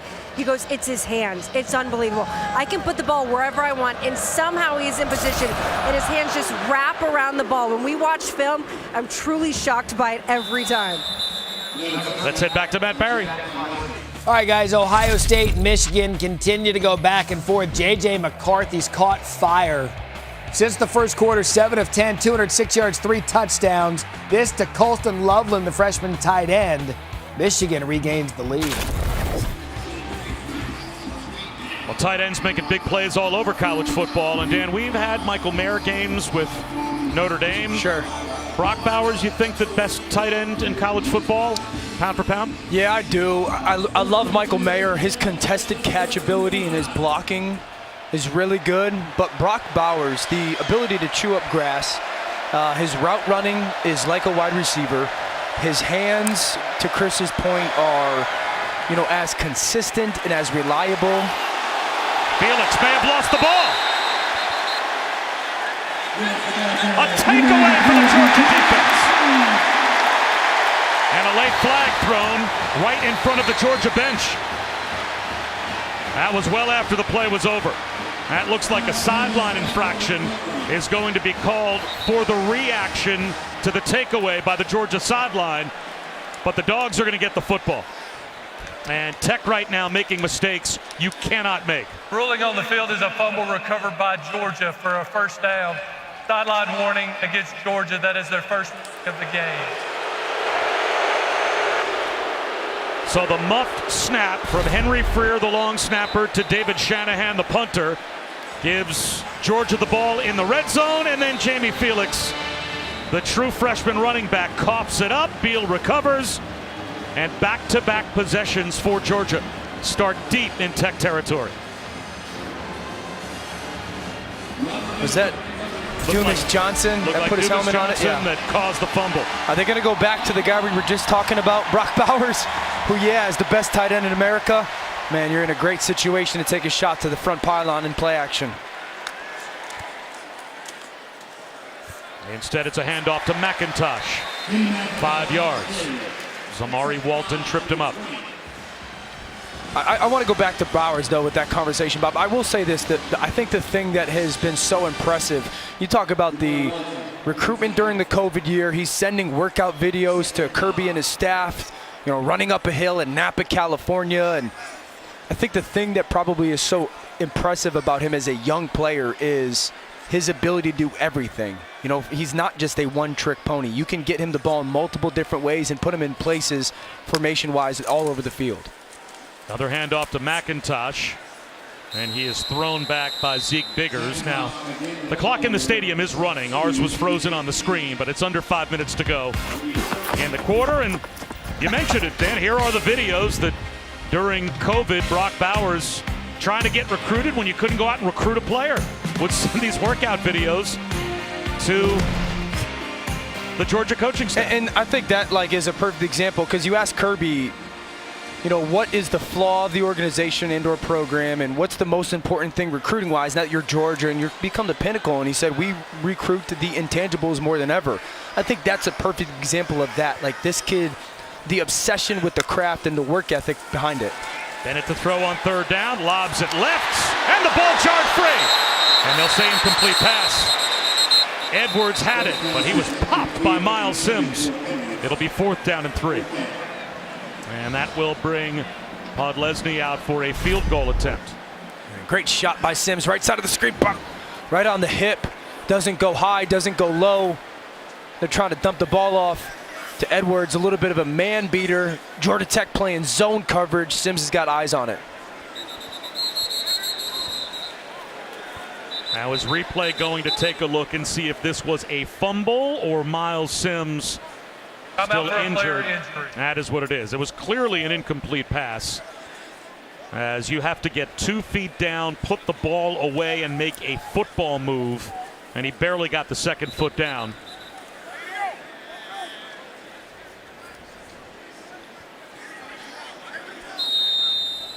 That's another close one. So a 36-yard field goal attempt for Podlesny, and a great job by the Georgia Tech defense after the fumble to hold to only a field goal attempt and keep the game within reach.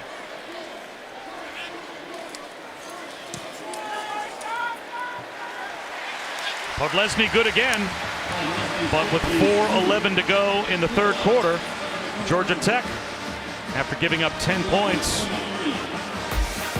in short order, trying to stay in the game. Tomorrow, you can catch 2 women's basketball championship games. The first, the Phil Knight Legacy Championship, UConn and Iowa at 1 Eastern, 10 a.m. Pacific on ABC. While the second game, the Phil Knight Invitational Championship, has North Carolina and Iowa State at 7:30 Eastern on ESPN2. Both are available on the ESPN app. You know, now for Georgia Tech offensively, you see Zach Gibson there with quarterback coach Chris Wenke. You know, where does the offense come from? They started the game with a beautiful drive. They go right down the field, score, and it's kind of been stalled ever since then. Is it back to those perimeter throws where they're just giving those one-on-one options to receivers? Are they going to try to get, McCollum touched the ball a bunch early on. They haven't really gotten the ball in his hands since early in that first half. That's someone that needs to get more touches for this offense. Well, Dan, if folks have been watching since all the way back in the first half, the second possession, the Dylan Leonard drop for Georgia Tech. To me, the game changed on that drop. I agree. As Rutherford calls for a fair catch. As we bring you the weekend wake-up brought to you by Wendy's Breakfast. And on this rivalry weekend, other games to tell you that are on the way. The Oregon-Oregon State game gets underway at 3:30 Eastern on ABC. LSU knocking on the door of the college football playoff tonight in College Station. And of course, Notre Dame and USC, that rivalry matchup on ABC at 7:30 Eastern. Bobby McCollum in the first drive had 3 catches for 49 yards or 3 touches. Ever since then, he's got 2. If they've got any shot to get back in this football game, it'll be because he's getting the ball a lot more.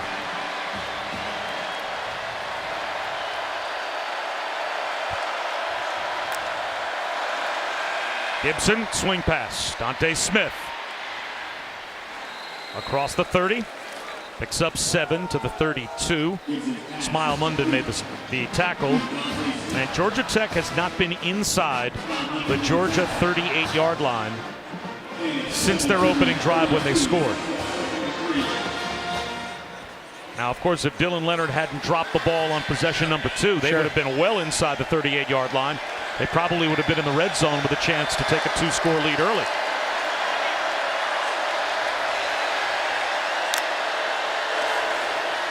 Gibson dodges the rush and goes down. Lost a yard. So that should go as a sack, as Munden again forced him, and Tyke Smith was there to bring him down. Bobby, we call this a cross-stalk blitz. You're going to see Munden go here, and then Dumas Johnson wait, be patient, and then go.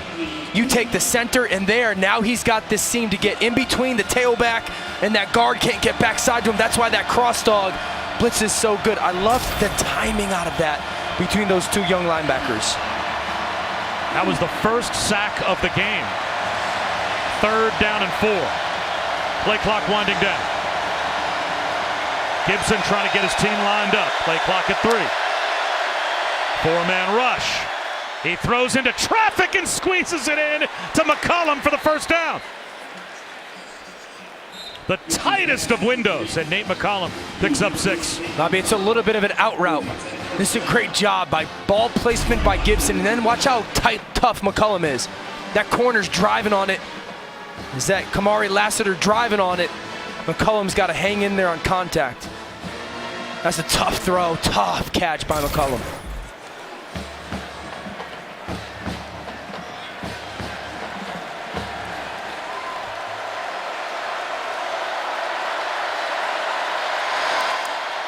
End around. Ryan King goes nowhere. Lost a couple of yards, maybe 3, back inside the 35. Munden made the stop.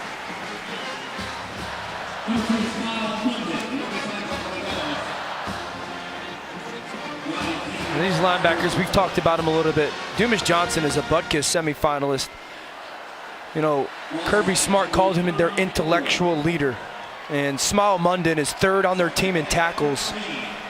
And really, as smart as they are, as well as they communicate, they are destructive players. Well, Munden was the #1 outside linebacker recruit in America, according to our ESPN 300 last season, and living up to that advanced billing. They fake the toss. Gibson, long throw to the sideline, broken up. Tried to squeeze one into Dylan Leonard, and there were 3 dogs in the way. Keely Ringo was there. Malachi Starks as well. There's a lot of people on this throw from Gibson. You're really trying to flood one area or kind of vacate one area and replace with that tight end Leonard. It's very similar to the ball that he dropped before going down the seam. This time they try to cross the field. Georgia Tech 3 for 9 on 3rd down, but 3rd and 13 against this defense. It's a whole different task.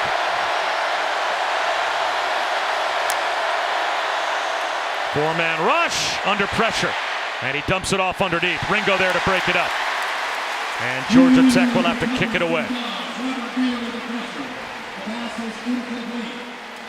just Beal beating one-on-one, and then Ringo staying in that back pocket, and then the left hand goes in their shallow cross. But that's all about the pressure. You know, it's interesting for a defense that gives up 11 points a game. They do not have a ton of interceptions, and they do not have a ton of quarterback sacks. So you would think a defense as dominant as Georgia's thrives in both those areas, but it's really that play. Pressure the quarterback a little bit and play tight coverage. Another low snap. Shanahan gets away a line drive. McConkey lets it bounce, and it will roll inside the 5. Will it reach the goal line? It will not. To the 2-yard line. It didn't look good at the start, but it worked out as well as could possibly hope for Shanahan. A 65-yard punt. Back to Matt.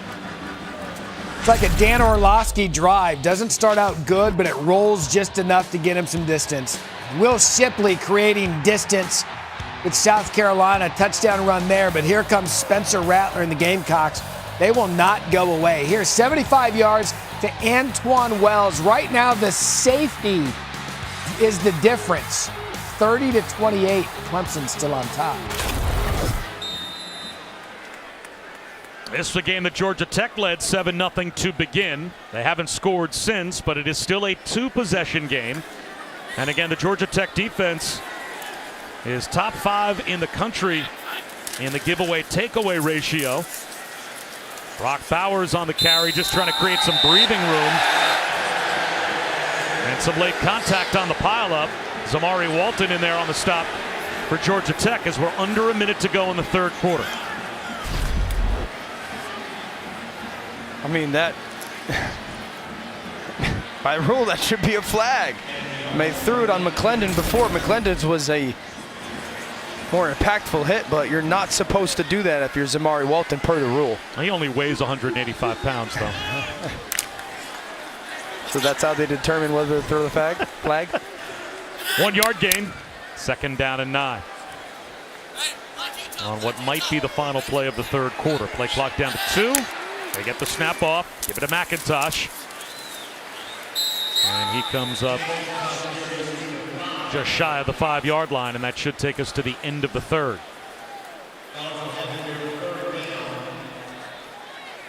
So Georgia with a 2-score lead after 3. Georgia Tech trying to get a stop defensively deep in Dogs territory. Brock Bowers extended the lead with that touchdown scoop.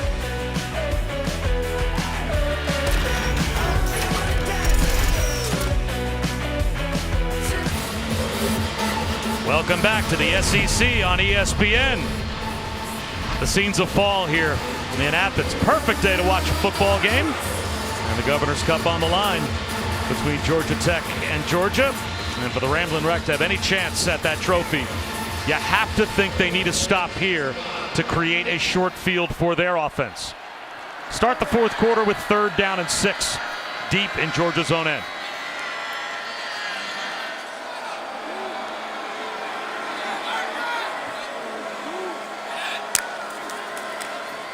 Handoff Edwards. Moves the pile. Gets an extra push and easily has the first down. Still on his feet. Grinding out yards with flags everywhere out close to the 20-yard line.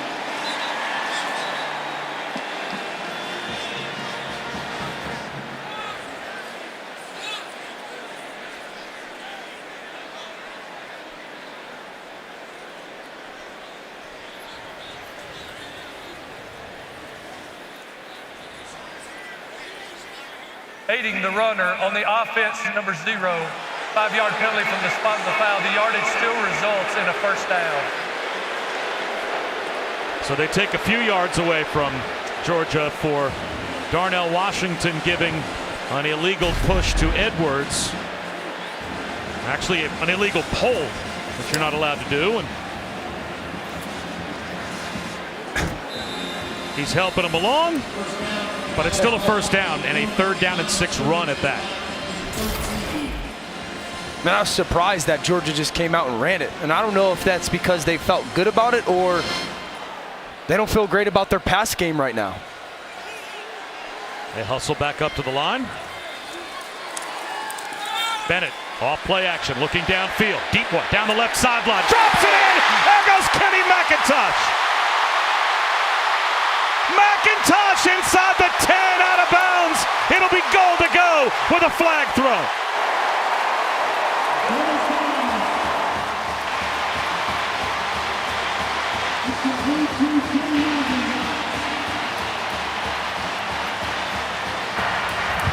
Personal foul, horse collar tackle on the defense number 20. That penalty will be enforced half the distance to the goal from the end of the run. Automatic first down. You're going to go post, clear it out, and here's McIntosh that's going to run the wheel route. Ball fake, that the defense clears out. Look at these defenders have vision back. McIntosh runs by him. Stetson Bennett puts it over the top. What an aggressive play call by Todd Monken, their offensive coordinator. You clear out the coverage with the post, hit the tailback on the ball fake, rail route, and then there at the end, there's that horse collar. Run the ball on third down and long, and then come right back on first down and take your shot in the play action. McIntosh caps it. Touchdown, Dogs.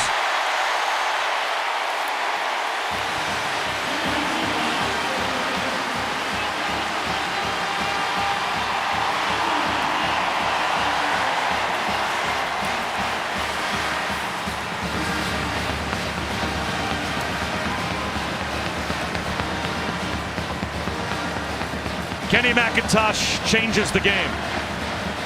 The longest pass play of the season for Georgia, 83 yards, set it up. As Stetson Bennett, 139 yards passing, 83 on one play. And McIntosh with the wheel route catch and his 8th rushing touchdown of the season. You know, Bobby, right after the third quarter ends, right? That's what leads into that third down play call. That's them on the sidelines as a Georgia coaching staff talking about that, saying, hey, let's run it on third down here. And if we get it, let's get to the line of scrimmage quickly, and then let's take that play action shot. That is coaching at its absolute best. Credit Kirby Smart and Todd Monken on that one. And now Georgia pulls away a 3-score lead. And Dan, you called it. The wheel route worked to perfection. I love the timing of it. They come out of the end of quarter, punch in the third down run, and then they take their shot to McIntosh. Hit a big play, and then they pound it right behind their big offensive line. Georgia up big at home.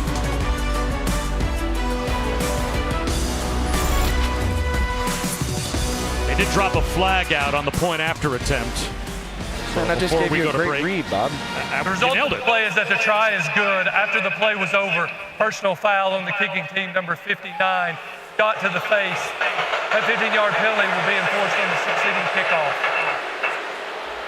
So that penalty on Georgia, but still a 30-7 lead.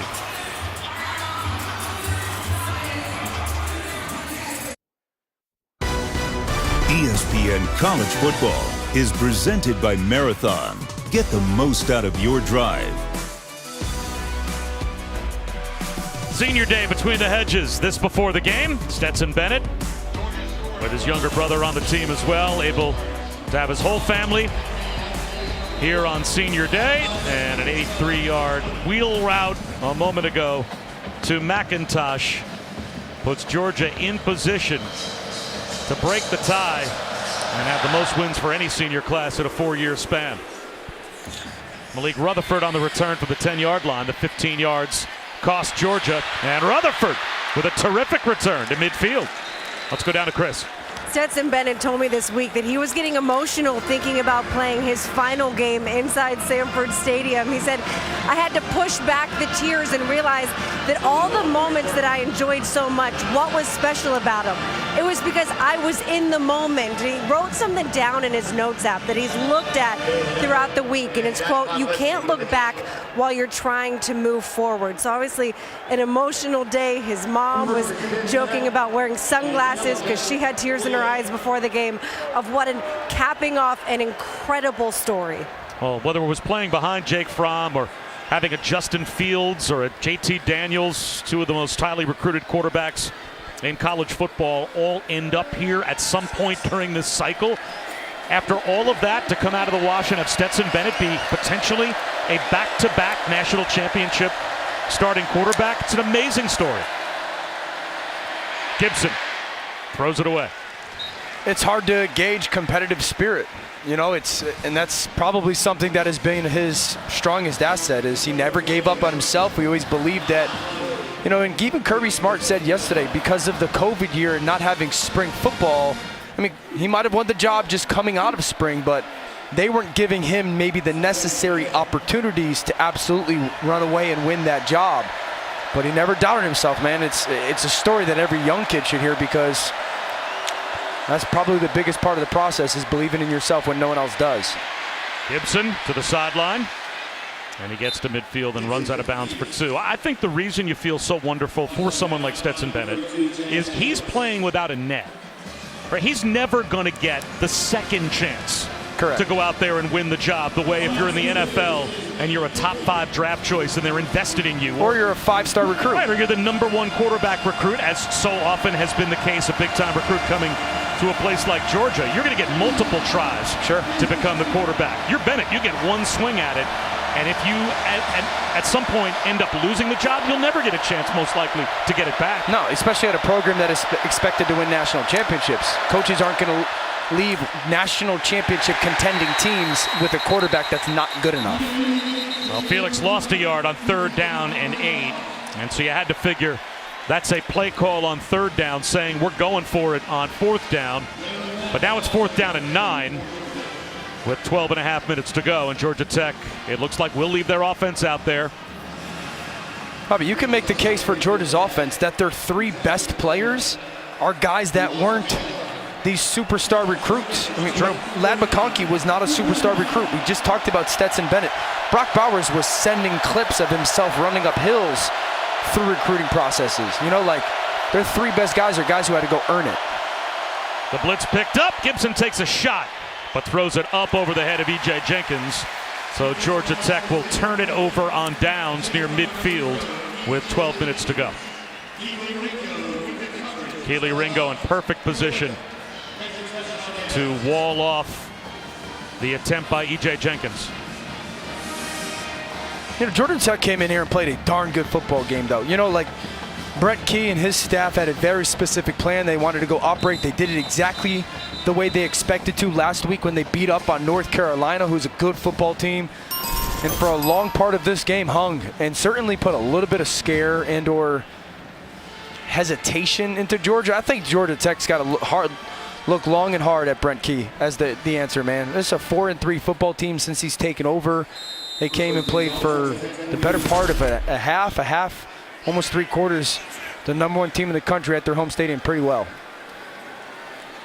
And as you said, a couple of ranked wins as well with that comeback win against North Carolina last week as Milton dives ahead. Well, you came right out and asked Brent Key when we talked to him. Said, look, I don't know if you're going to tell us whether or not you've had conversations with the powers that be. And he said, look, I'm not going to tell you about any conversations I've had. Yep. But you said, do you want the job? He said, I absolutely want this job. He said, you're damn right. Kids. He said, you're damn right I want this job. Yep. You know, and I just really impressed with our time with him. I think he's got a really good vision. And the first thing we said to him was like, man, your team is playing hard. And that's a testament to you and your coaching staff that even in the midst of, you know, their season's been a season that's had a lot of distraction. Milton right up the middle, padding the lead for Georgia to the house, 44 yards.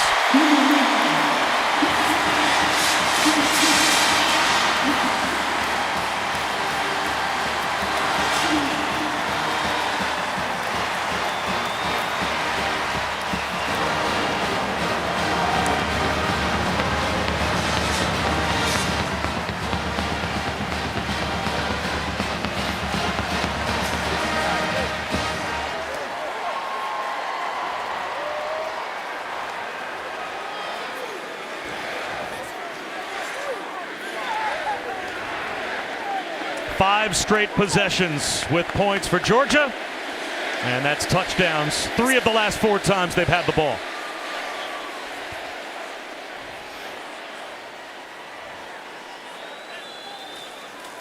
And they have blown this one open.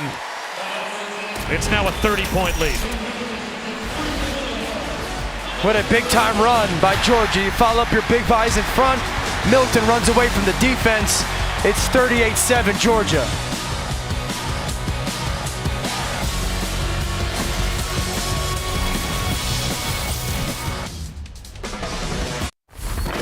Matt Berry back at our college football studio. The noon window continues to be entertaining. South Carolina's just taking the lead on Clemson over on ABC. West Virginia up on Oklahoma State on ESPN2. And Marshall and Georgia State on ESPN+. Gentlemen, back to you. All right, Matt, thanks a lot. 11:13 to go in the fourth quarter. And the score now reads what you probably would have expected it to read. Yeah. If you weren't watching this game, but how we got here, well, it's not what we expected, and that was Georgia Tech off to a great start. They really self-destructed with some mistakes. 75 yards on their first drive and only 114 yards of total offense since. Well, the SEC Network has you covered before and after next Saturday's LSU-Georgia SEC Championship game. Before at noon Eastern, 11 a.m. Central, starting with Marty and McGee, right on through SEC Nation. And a 4-hour pregame that will take you after the game as well. Be sure to head back to the SEC Network. A full breakdown, as well as interviews with players and coaches. You can always watch on the ESPN app if you are out and about. A full day of coverage on the SEC Network next Saturday surrounding the championship game.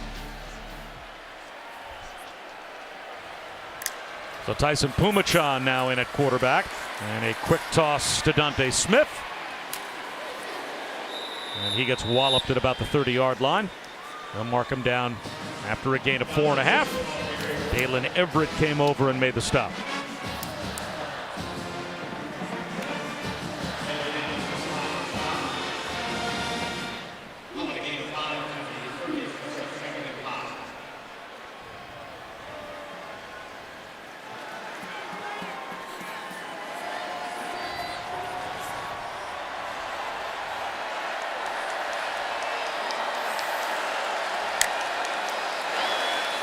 Pumachan to Smith again. He sprints right, picks up the first down, about 6 yards. Tyke Smith in on the tackle. Finishing up that Brett Key conversation, you know, this season for Georgia Tech has had a ton of distractions. And I think you have to be encouraged if you're administration to look at what he's done. It's also understanding that 80% of this football roster is underclassmen. It's the second youngest roster in college football. He obviously has a good connection with those players. You got to look long and hard at it. Well, Bear Alexander just made a nice connection with Tyson Pumachan and drove him into the turf here at Sanford Stadium. It's going to be second down and long. And now Zach Gibson will come back in.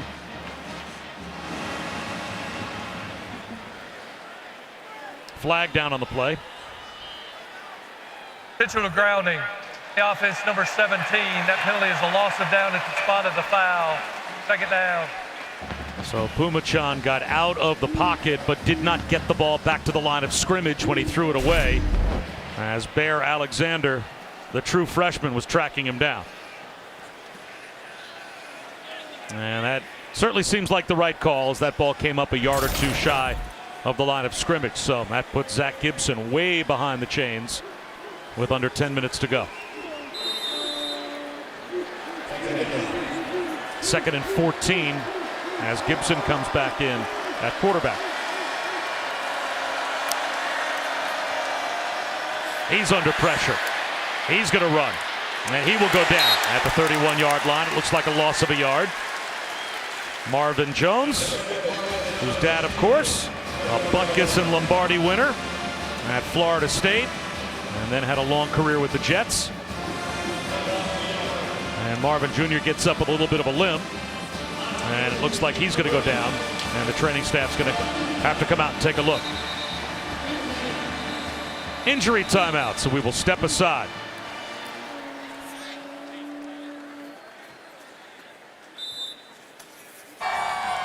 The National Championship Trophy, presented by Dr. Pepper, is here in Athens.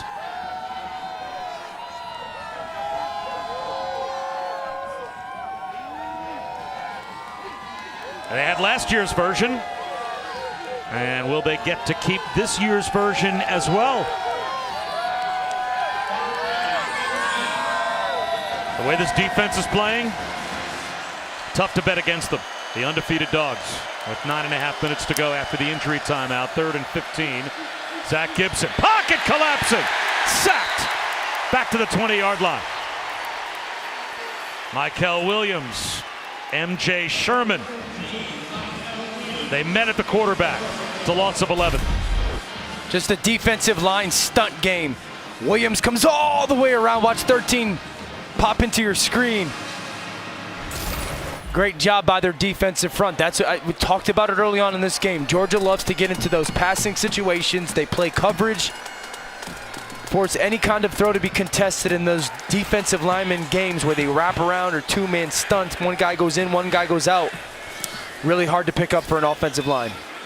Makai Muse gets a chance to return a kick here from the 30 to midfield and across. Good field position again for Georgia as we go back to Matt. Guys, take a look what's going on at the shoe between Michigan and Ohio State. J.J. McCarthy on 3rd and goal. And right now it's 31-20 Michigan, start of the 4th quarter. Now the question becomes, can Ohio State stay in? Ohio State's great win or good win is going to go a long way to what happens tonight. Because Ohio State's best win probably is Notre Dame, week 1. But if Notre Dame's a 4-loss Notre Dame, that's tough to sit there and say that's your best win. Carson Beck at quarterback as Stetson Bennett is done on senior day. Here's a handoff to the true freshman Branson Robinson. And that'll take us under 8 minutes to go. Well, the percent chance to reach the college football playoff, how it changes based on the win or loss for either team. If Michigan holds on, they're basically saying they're in. If Ohio State loses the game, they still have, according at least to our CPI, an 80% chance to get in.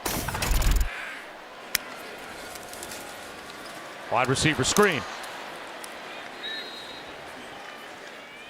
I mean, but that would have to be sitting there thinking that TCU, I mean, you're not going to get in if you're Ohio State if TCU does not lose, and or if USC wins out. I can't imagine them not getting in over a 1-loss non-conference champion Ohio State. Ohio State got in one year as a 1-loss non-conference champion when they lost to Penn State, but were still deemed to be one of the top 4 teams.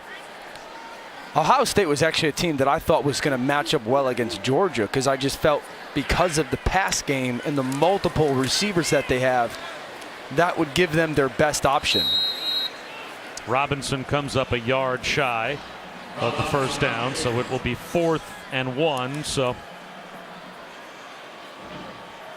as we take a look at our chances to reach the college football playoff based on the outcome of the Michigan-Ohio State game today, if Michigan wins, our playoff predictor still believes that it will be Georgia, Michigan, TCU, and Ohio State, most likely as the 4 remaining teams.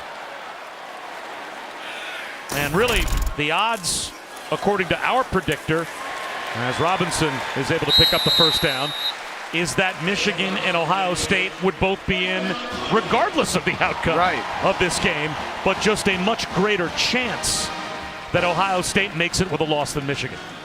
It must be because at least in those projections, the committee doesn't value the ACC at all. Because if you're, and obviously Clemson playing South Carolina as we speak, but if Clemson were to win out, they would be a 1-loss conference champion and would have beaten South Carolina, who trounced Tennessee last week, and then beaten North Carolina. Wheel routes wide open, but a little late was Carson Beck on the delivery. Clayton Powell-Lee came over and closed down the distance on Cash Jones. Stetson would have made that one. Maybe that's what he's thinking. Just a little late if you're here, Carson Beck. 1, 2, 3, 4, 5. Now get the ball out of your hands before Clayton Powell-Lee can get over there. Just a blink late on throwing that wheel all the way back. Not all that different than the throw that Stetson Bennett hit to Kenny McIntosh to blow this game open.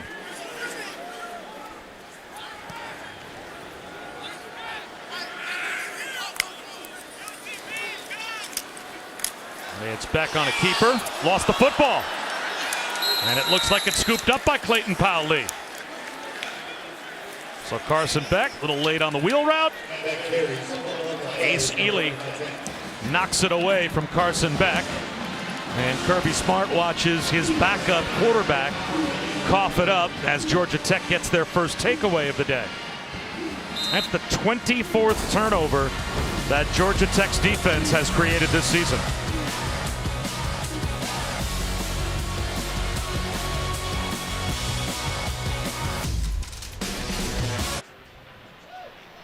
Well, now that Thanksgiving is in the rearview mirror, it's time to write your Santa letter, and Santa delivered last season. He might come through again this year. Santa! With the way this defense is playing. As Georgia Tech has the ball at their own 35-yard line after the giveaway with 5:51 to go. Here comes a Georgia blitz, and the slant is there. Leo Blackburn has a first down. But Dan, this is a defense for Georgia that lost 5 guys last year in the first round of the NFL draft, and they're number 1 again in points against this season at only like 1 point per game higher than what they gave up last year with 5 first-rounders, including the number 1 pick in the draft on their defensive line. And on top of that, Bob, also lost their best player, Jalen Carter, to injury. Climbing the ladder is Blackburn to pull one in. You know, lost Jalen Carter to injury for a chunk of this year, and then recently lost their best player, Nolan Smith. That's what's so impressive. Carter's going to be a top 5, top 7 pick. Ringo right now is playing really good cornerback, and his size is spectacular. Nolan Smith likely a first rounder as well. So while there's still a lot of good talent, you're talking about Malachi Starks has come in as a true freshman, and his humility has allowed him to play really well. Bullard's become a difference maker on the back end. Christopher Smith's an All-American and Nagurski finalist. The 2 young linebackers that we've talked about, Dumas Johnson and Munden, have played really good football. So, you know, for a team that had to replace so much talent, it's part of the recruiting. It's part of the stretching of the rubber band philosophy that Kirby brings. They're always getting stressed, so they're always ready to play. What a great job by Gibson to extend the play and find Rutherford. And he's down to the 10-yard line. Zach Gibson creating in the pocket, but there is a flag down back at the line of scrimmage, and this is coming back. An eligible player downfield on the offense, number 54. 5-yard penalty from the previous spot. Replay second down. That's tough for Jordan Williams, the right guard, to know that behind him his quarterback is running around trying to extend the play, and he gets caught downfield. You know, going back to watch Gibson, just 54, Jordan Williams, the right guard. You know, to your point, Bob, he doesn't know exactly where the ball is. He thinks that Gibson's taking off running right there. That's the right call by the officials. But going back to that point about Kirby, just asking him, you know, how you keep your players constantly ready and never looking at the matchup. And he did use that rubber band analogy. Rutherford to the 26-yard line. You know, using the rubber band analogy, saying we constantly find different ways to stretch these players and stress these players so the 12 game days aren't that hard for them. They really try to focus on putting all those different situations throughout the year. This isn't just in fall practice, starts right? in spring practice through the spring games, summer camp. If you can constantly put them in high-pressure competitive situations against each other, the games are fun. Yep, and they don't start to look at that. That's how you can get to a point of not looking at who you're playing against. A broken tackle, and Dante Smith tries to power his way for the first down. And finally the play blown dead. He's about a yard short, and that'll take us down to about 3.5 minutes to go.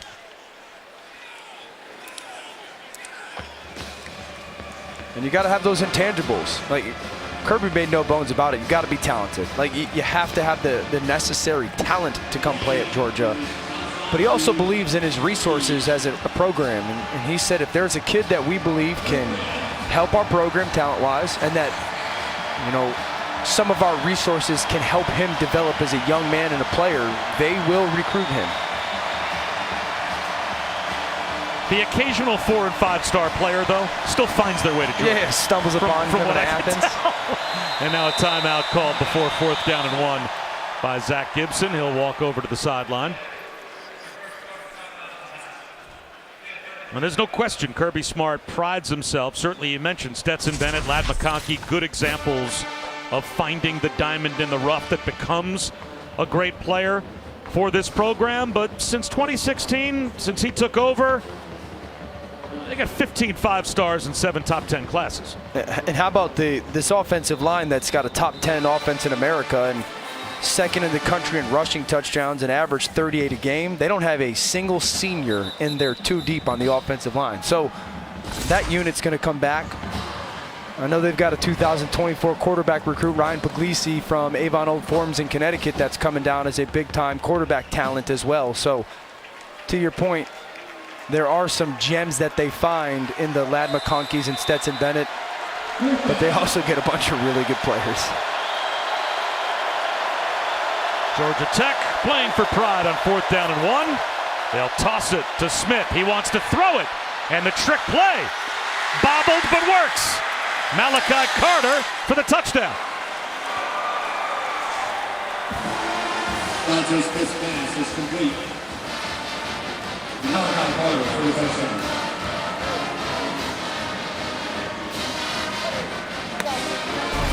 And watch, so this is Smith on the toss, and then this is Carter, okay? He's going to go run the corner route. See, as he tosses, everybody for Georgia comes downhill thinking, here comes this run. He pulls off, Carter leaks to that front pylon. And Dante Smith, ooh, a bobble there, but the touchdown. Really cool play call by Georgia Tech in that moment. So the second touchdown for Georgia Tech and the first points they've put on the board since their opening possession of the game, and at least a reason to smile for the Yellow Jackets on the short end of a lopsided loss once again to the Dogs as we take a look at our SEC Spotlight brought to you by T-Mobile, and we look ahead to the championship game, the 5th meeting for the SEC title between Georgia and LSU. And LSU, highest ranked 2-loss team in the college football playoff rankings since Auburn in 2017. If LSU beats Georgia, is that going to put them into the top 4? Do they have a puncher's chance to win the game against Georgia? And if they do, as a 2-loss team, would they get in? They'll have to play their best game of the year to beat Georgia, okay? Do they have a chance with 2? So I want to talk about the matchup a little bit first. Okay. So I think they've got talent defensively, LSU, especially with Perkins, to keep themselves in the game. Offensively, Jaden Daniels, throughout this year, really grew up and used his feet a lot more in their offense. We know they've got perimeter players, Keyshawn Boutte, really good perimeter players, but I feel Georgia will match up well against them defensively.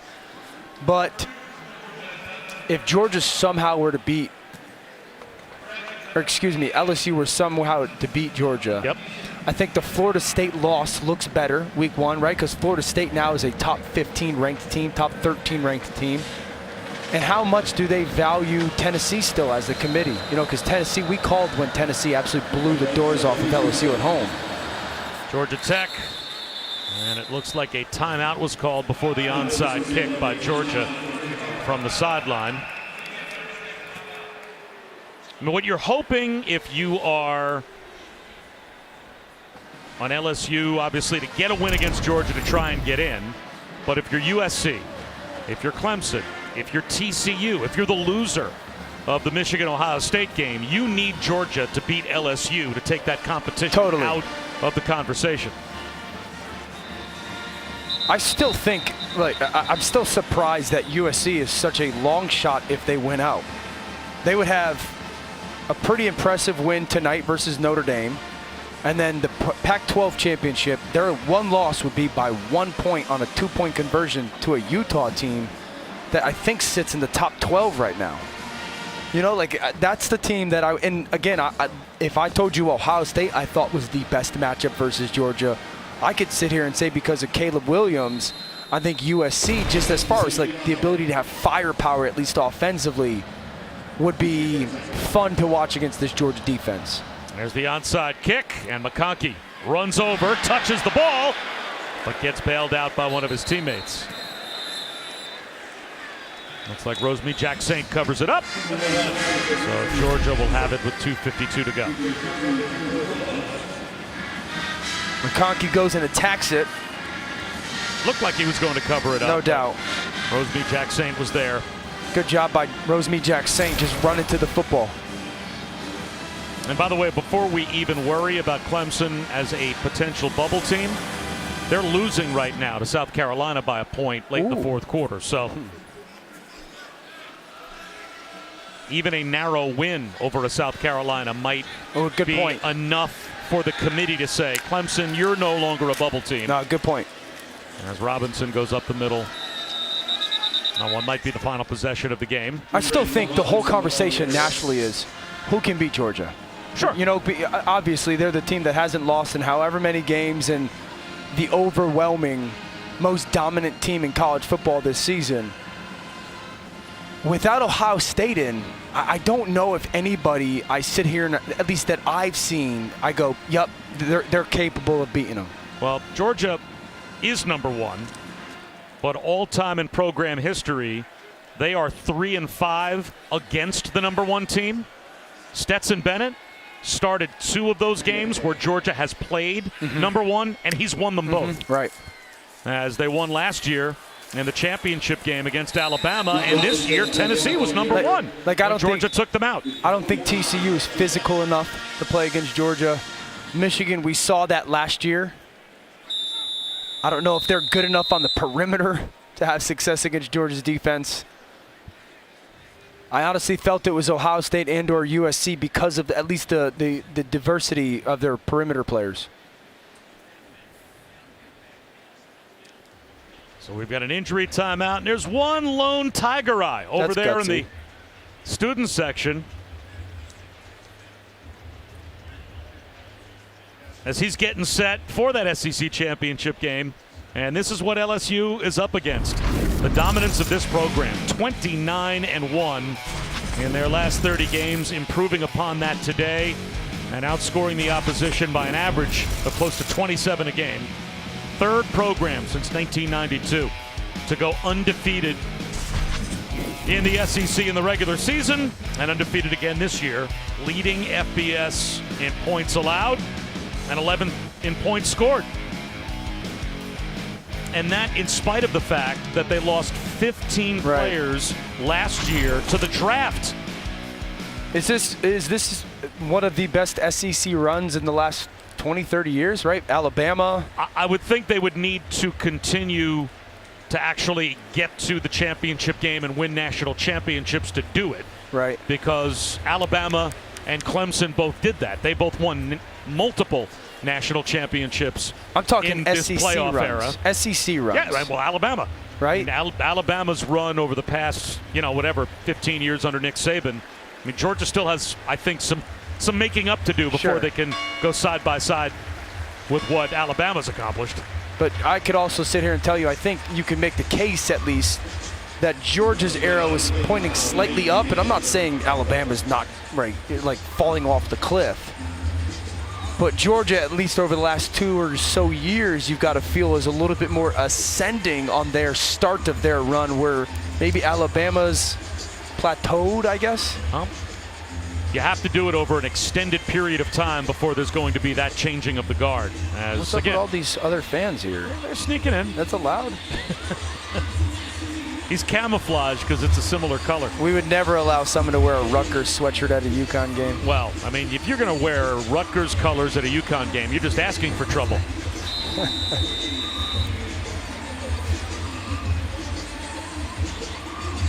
Who'd be dumb enough to do that?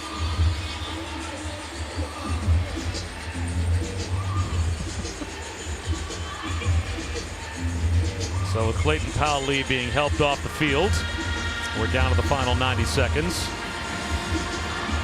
And it's third down and a foot for Georgia as they try and get to the point where it will be victory formation. Carson Beck at quarterback.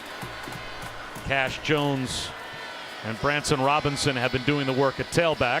It is Robinson in there to take the handoff and pick up the first down. So Georgia Tech put up a good fight early.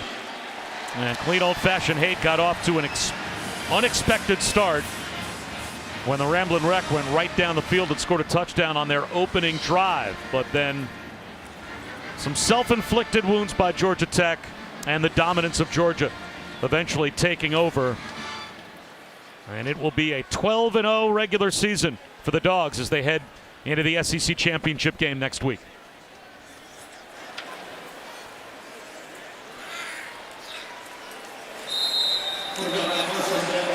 Tech takes one final knee, and that will make it official. 37-14. Georgia, for the 5th consecutive meeting with Georgia Tech, comes away as the winner. And now Kirby Smart will get his team set for LSU and the SEC title game. Coming up next, College Football Scoreboard. For Dan Orlovsky and Chris Budden and our entire crew, I'm Bob Wischusen, saying so long from Athens. 37-14. Georgia wins it.